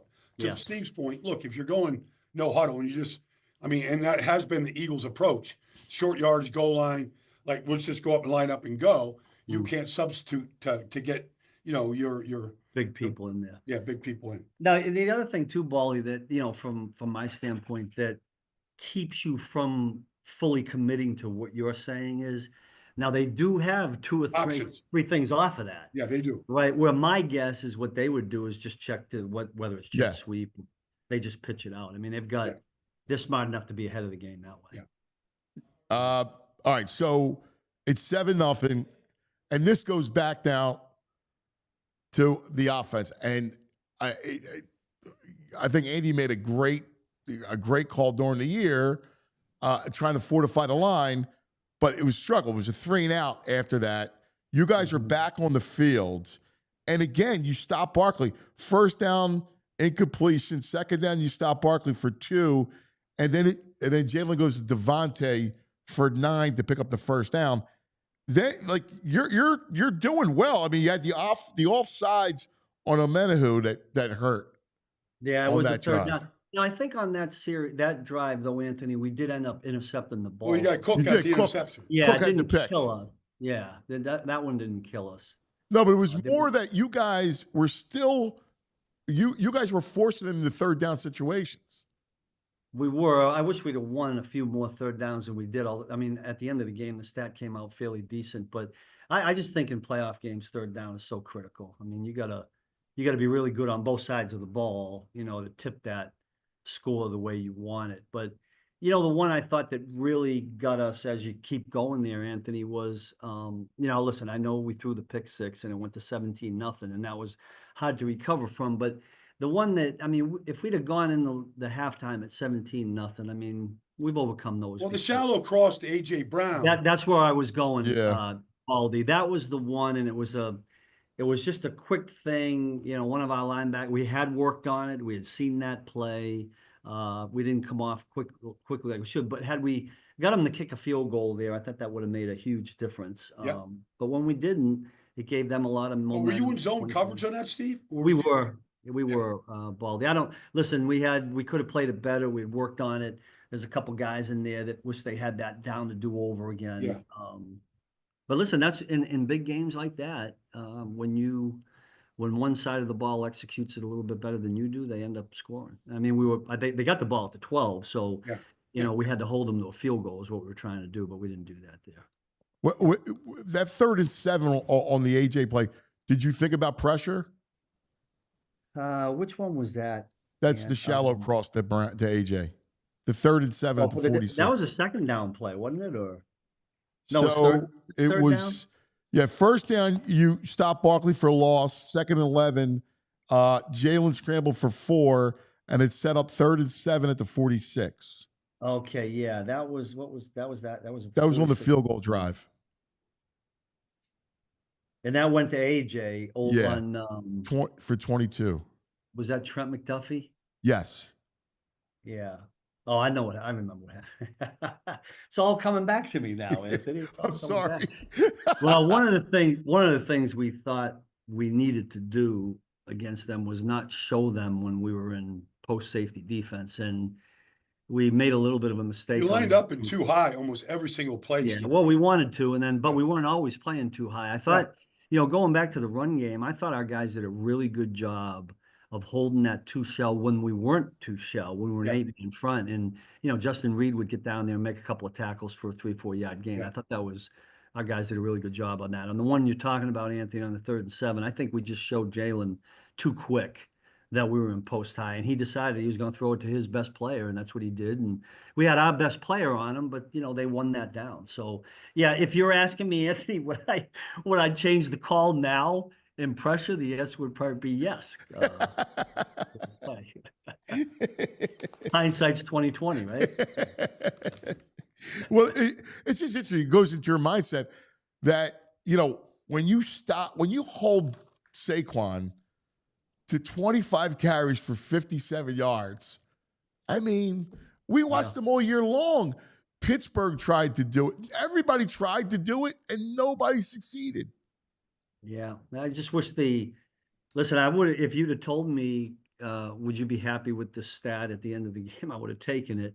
But listen, the three of us know I'm not a big stat guy. I mean, I like to hear that. But to me, the only stat that matters for us defensively is points allowed.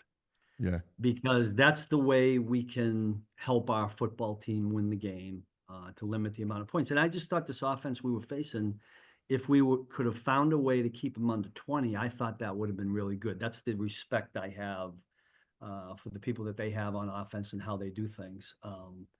And it got really hard to do that. I mean, and we didn't do that. I mean, we needed a couple of plays. We needed to make another, Brian Cook makes that interception. We needed another one of those somewhere, or a fumble recovery. And then maybe we could have turned it a little bit differently. The one other play, Steve, in the third quarter there, the touchdown to Devontae Smith, it was off play action. And they had run that same run earlier in the game with Mekhi Becton pulling. You guys stuffed it. There was out of a pistol. I thought Jalen did a pretty good job of recognizing it. You doubled AJ on the other side of the field. You bracketed him well, and you got Devontae. I guess it was with Trent, with Duff, and he got on the top of him. But I don't know if there's something else you could have done on that particular play. Yeah, we actually, Baldy, on that play, we were actually in a too high safety defense. Yeah. But our safety grabbed the sail route, which he didn't need to do. We should have had two guys on Devontae. Okay. Just like we had. Should have been another guy going. Yeah, it was just a mistake we made. I think, Justin got a little bit over aggressive on an underneath route, and he'd like to have that play back again. But I felt at some point, listen, our guys were doing a decent job on run plays and too high safety defenses. And, we talked about it going into the game. It wasn't like we were going to line up in 8-man fronts all the time because listen, the one thing about that running back, if you play single, 8-man front, single high safety, and he gets through the second level. Yeah, he's going. That's hard for that post safety to make that tackle. No, I mean, that's how he had all those 60-yard touchdown runs. Exactly. And so we played a lot more quarters or 2 deep and had those guys vice tackle them. And it might have been a, 4, 5, 6 yard gain, but that's better than the 60-yarder. Yeah.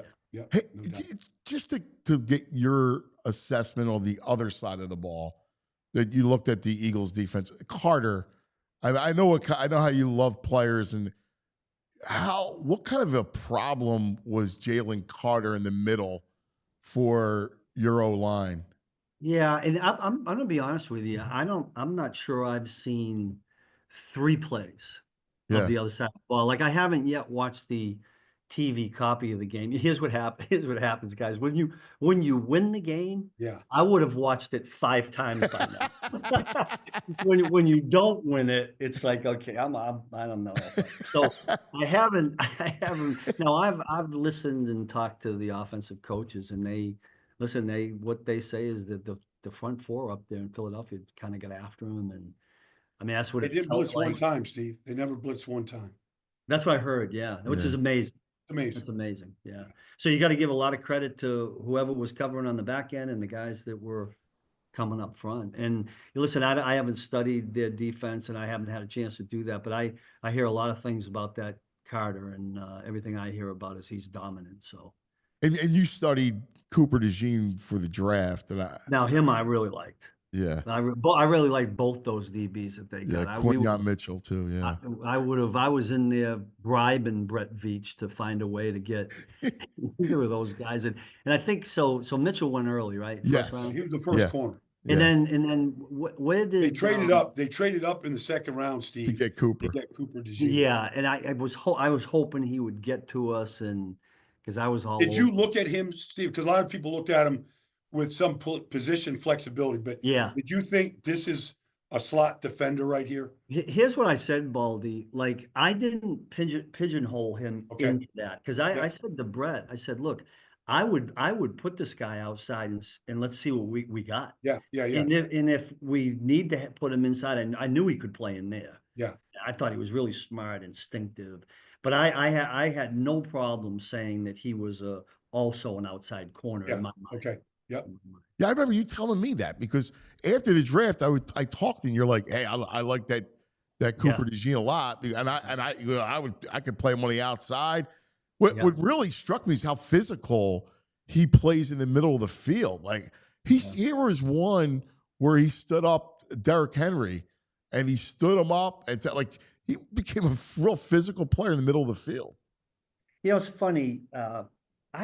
There's a part of me, guys, like Baldy, you're probably, and Anthony, you guys are getting ready to dive deep into this draft and all, right? And I love evaluating DBs and corners. I mean, I do them all, linebackers, but I really like the DB part of it. And there's a part of me that thinks sometimes we don't see the true physicality of some of these guys, because I think a lot of them don't want to get hurt before they have a chance to. Yeah. You know what I'm saying? Yeah. Oh, yeah. Now, maybe that's different with NIL, but so sometimes for me, it's hard to, like, I want tough physical DBs. Yeah. I don't want guys. I don't believe in cover corners. I don't believe in the block tackling. I don't want guys shying away from contact. But sometimes there's a guy that might not show it in college. All of a sudden, he gets to the NFL and he's knocking the crap out of everybody. Yeah. Now, I'm not saying Cooper is that guy, because I liked everything he did. Yeah. I thought he was physical. What I really valued was how smart he is. I love smart football players, especially ones on the back end and at the linebacker level, because I just think in today's football, and we like to be multiple, I think the more you can do from chin to the hairline with as many players as you can have playing like that, the better off you can be. There's the one thing about this Cooper DeJean, Steve, and it showed up in the game, obviously, but he's a punt returner at Iowa, and he's a punt returner here. So even when he gets the interception, I mean, his mentality is to score. Right. Now, I don't know that all defensive backs, I mean, they all want to score. I get that, Steve.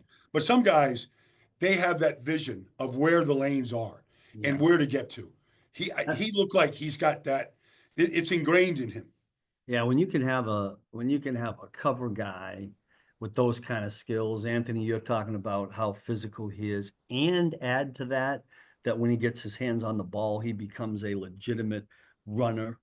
That's a pretty unique player, and because not all though. Listen, they're on defense for a reason, right? Yeah. I mean, if they had great hands and all that, they probably all want to be wideouts, right? But the guys that can do that, that's a luxury. That's huge. Well, it's interesting that we're talking about this. You're bringing up smart, tough football players, strong. We're talking about linebackers. We're talking about Barkley and running backs. I'm going to take you back. I mean, it had to be maybe you were in New York. I don't even remember, but I mean, this is a long time. You and I were out. It was in the off season. We were having a conversation. I remember it was hot out, and you were talking about, building a team. I would look and get bigger. I think the linebacker is going to come back. It's when everybody was looking for quick, little, small speed guys. And you said big backs and big backers are going to return. And here we are all these years later, and it's back.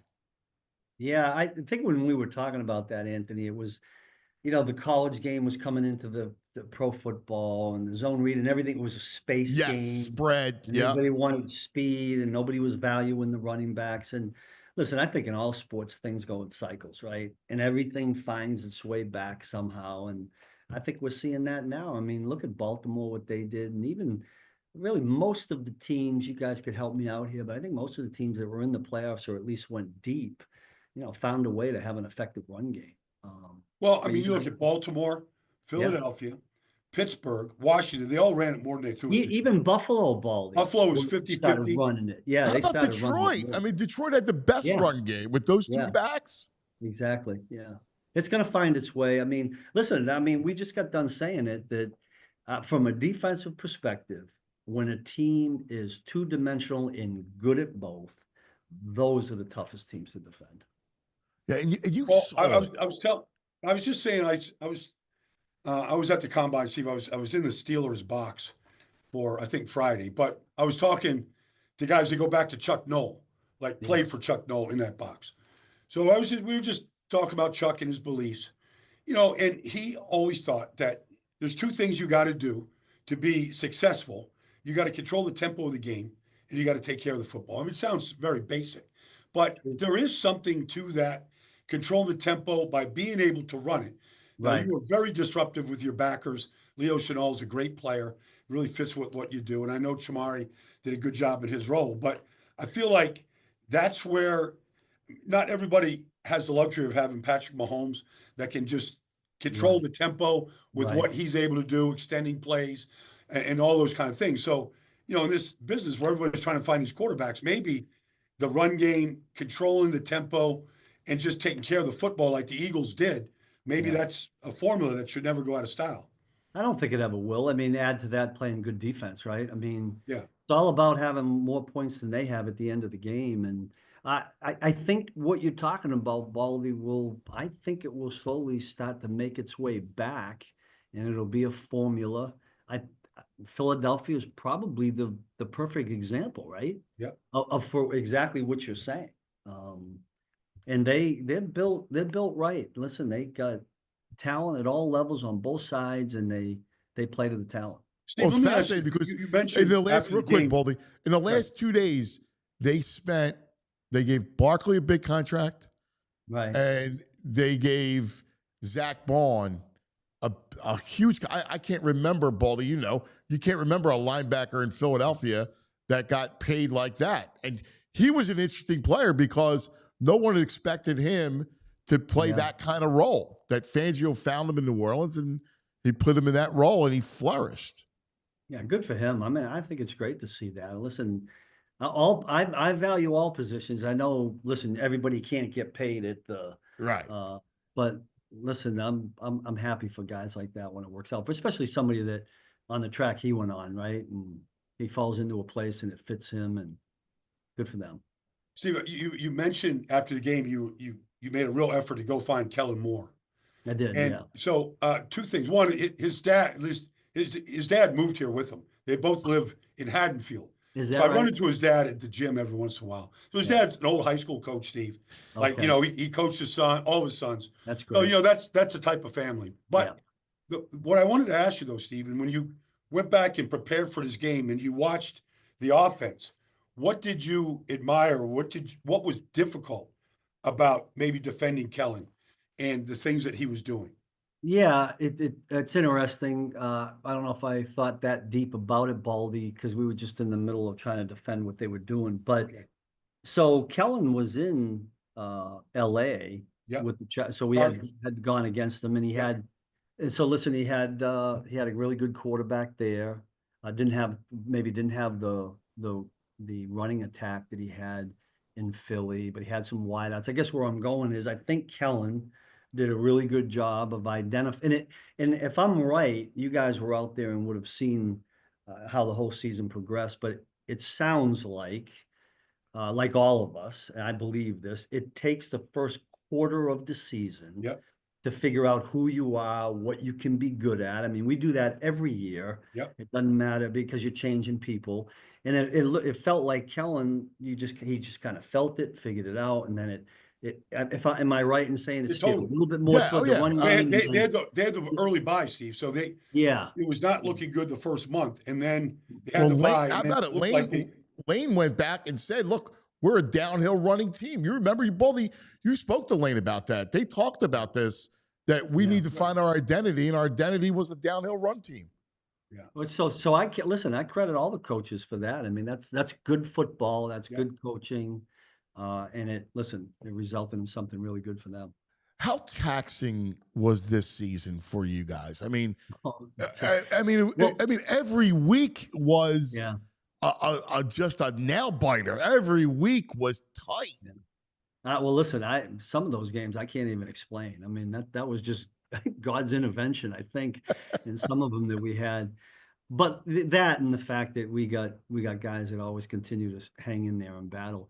It is a grind, and I would say this, you don't feel it in the middle of it, right? But at the end of it, it's been a long 6 years. Yeah. Because every year, I'm talking about for our players now. Yeah. You got 5 extra weeks. Yeah, you add all that up at the end of every year. But to our guys' credit, I mean, you never feel that from them during the week of preparation, because they're just boom, they're into the next week. And Andy does a really good job, guys, of knowing when to pull off guys. He always has, the next month, 2 months down the road, and so he's always, and I think he knows exactly the temperature of his football team and when to push it and when to pull off. And I think that's helped us through the grind. I every game, it just felt like a bloodletting sometimes. Like, and you guys are the center of everything, right? It's national TV. You can't even worry, like, have a 1 o'clock game on a Sunday, right? Like, everything's either prime time, Thursday night, Monday Christmas night, afternoon. Right. Yeah. Well, here's what I learned in this business. Anthony, and Baldev probably told you this too. So I'm in, to your point, Anthony, about all these primetime games, and I'm just begging for like a 12 o'clock game, right? So you can hopefully win the game and have some time. I could have some time with Maria. We'll have dinner with Maria. I'm in New York, those, going all the way back to 07, 08, and all those years in Philadelphia were on primetime, right? And then I become the head coach of the St. Louis Rams, and we're struggling, and all our games were at 12. 1 o'clock.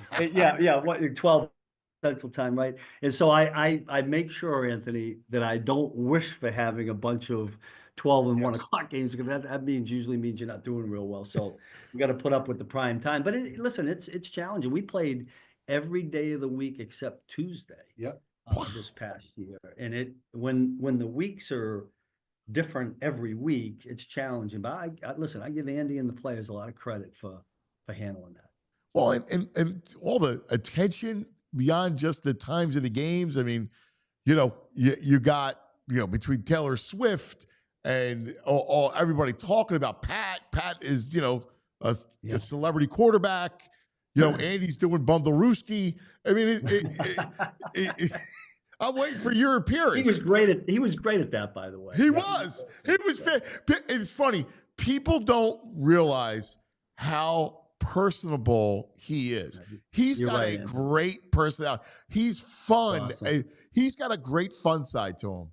Very much so. Like he'll walk in here and we might, it might be to just talk about one thing, and we'll be in here 15 minutes talking about back in Philly, or, just all these conversations. And, listen, we're just regular people, right? Just like you guys. And when we come in here and kind of let our head down a little bit and talk about, we were just doing it the other day. I forget what we were talking about, but it was like bringing us back to those days at Lehigh or something, but he enjoys it just like the three of us do.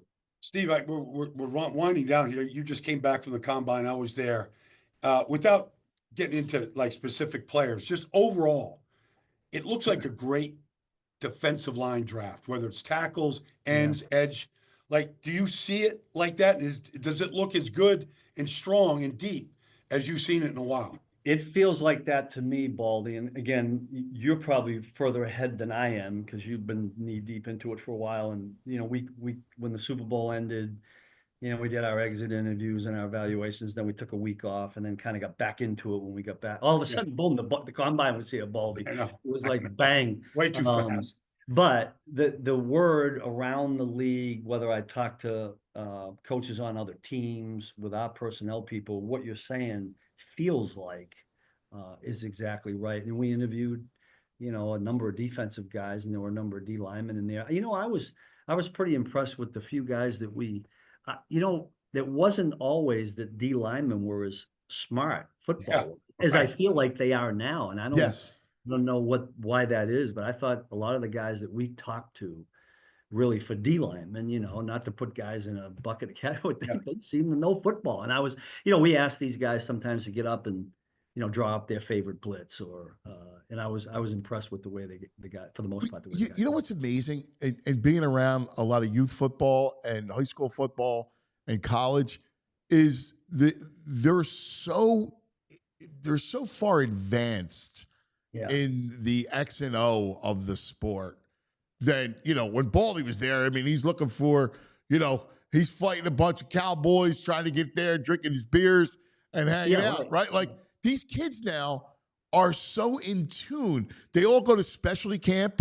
There's edge camps and edge specialty coaches and defensive tackles and D-backs. It's pretty interesting to see it now.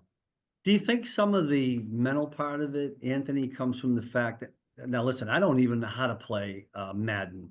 I don't know how to play the computer games. I've never even done one. But I watch these kids on these things at a young age, and there's got to be some, football in there, right? If you're going to pick a defense and right? Oh, yeah. I mean, so maybe they take entire playbooks. Like, they'll take your playbook in Madden, and you'll choose from, and you got to be quick at it. Jane Daniels talked about the VR stuff and working out with the VR, right? Because it forces you to read and then make quick decisions. I mean, I have my Massimo doing that, and he's 12, and he's got stud-looking guy. He's a stud. You sent me the picture. Was that him or AJ that you sent me the picture of? That was Anthony. Anthony, yeah. Okay. Massimo's in there too. Just got to swipe, and. It's awesome. Like, I did it, and like, you set how quick you have to make your decisions. You have to read, and it's got the sensors, right?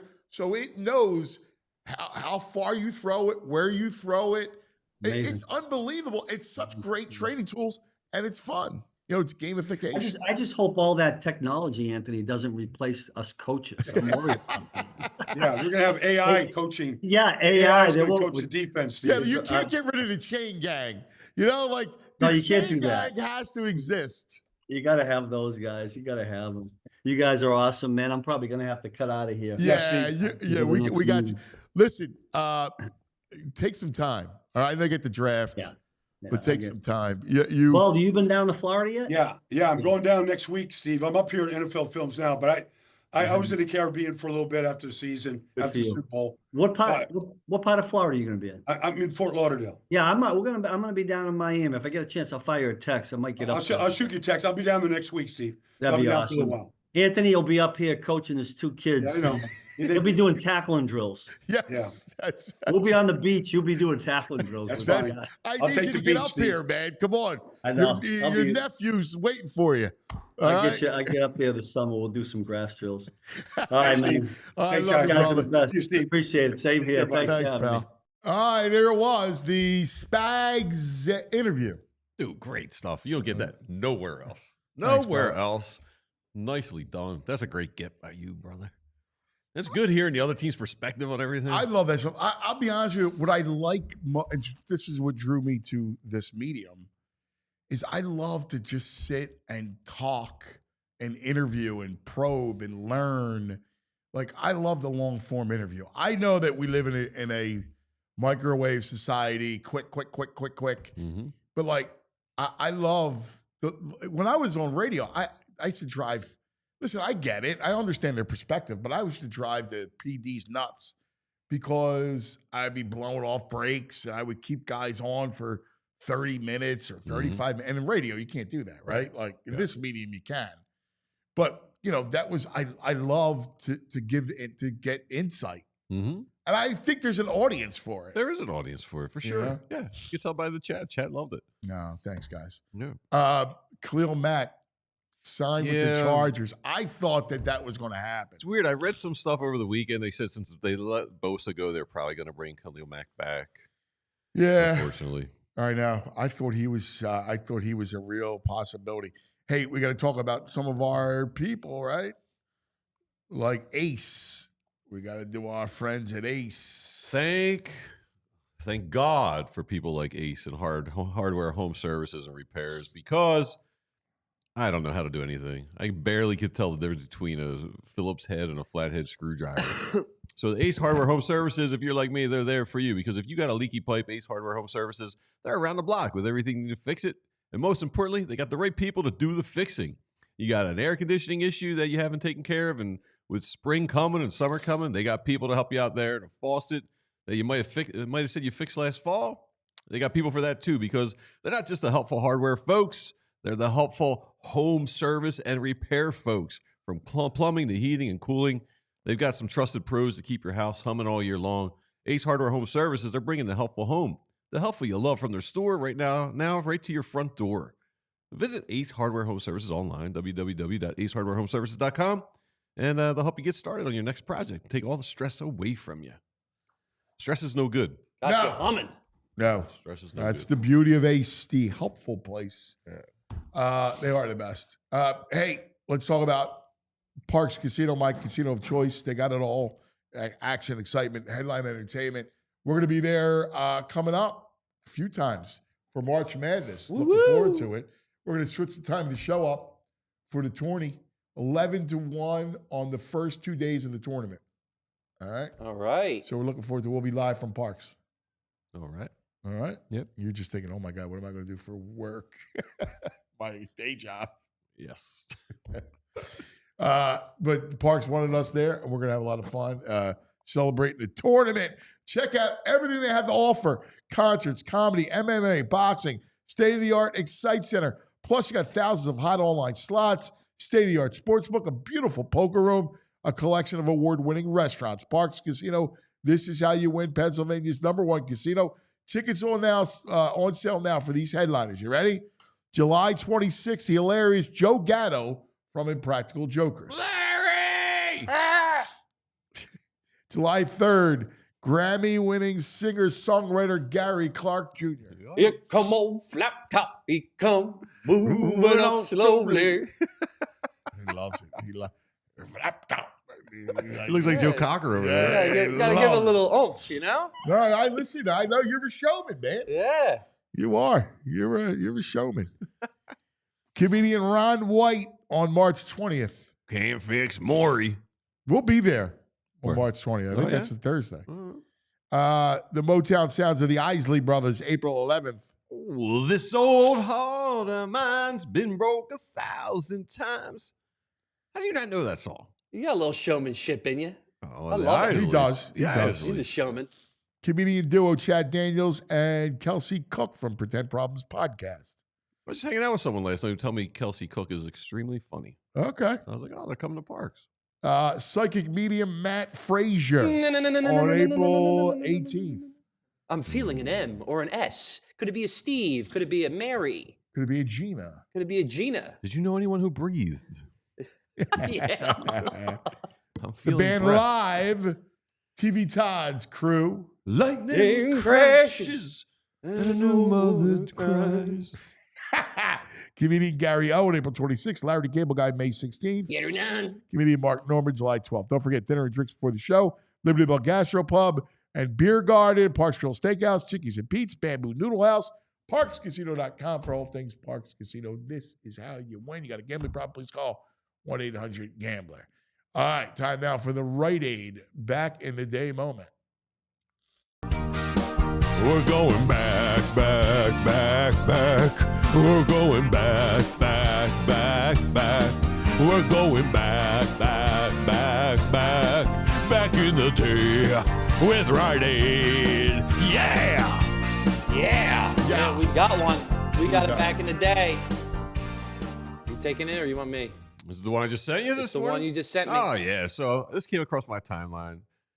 Do you remember these, dude? Wow. I love these when I was a kid. You go to the ballpark and they would sell all these other teams had helmets at the ballpark. So down Wildwood, you could win. Yes. And I had a zillion of them. The Mariners. See that Brewers? I had the Brewers. Dude, Brewers and Expos are strong. Expos I had. Yeah. The A's. Yeah, dude. It's beautiful baseball. Yeah. As soon as I saw it, I was like, oh, I remember those things. They're the best. I used to have a million of them. I wonder what happened to all my stuff. Right? My mother threw everything out. They remind me of Fridays. Remember you could go there and you get the ice cream in the helmet? Yeah. You get the dirt or the ice cream? Carvel, too. Yeah. Yep. Yeah, it was always a big deal. Then later, who's the ice cream place? Friendlies? Baskin Robbins. 31 flavors. Had but they had the helmets, too. No, was it Dairy Dippin' Queen? Dots? Dairy Queen, yeah. The Blizzard. Hey, do me a favor, everybody. Keep it right here on PHLY. We got 3 hours of free agency talk coming up. All right? The special free agency show. Cannot wait for this. All right? I'm over here. I'm already looking. Zach Berman, Bo Wolf, they're ready to go. You know Franny Films is going to be there. It's going to be an extravaganza. So all this stuff going on. The Khalil Mack back. There was another one just happened. Yeah, Zadarius Smith was released about an hour ago. So Zadarius Smith, Lions cut Zadarius Smith. All this stuff and the ramifications and the movement. We're on top of it right here. So make sure you're hanging with us 12 to 3 all day today. Free agency. J.C. Horn just agreed to a 4-year deal. $100 million extension. 4-year, $100 million extension. Teams are signing their own guys, man. Yep. It's interesting. All right. Thanks to Andrew, Joey. Everybody have a great day. We'll see you tomorrow. We all silly like the mayor.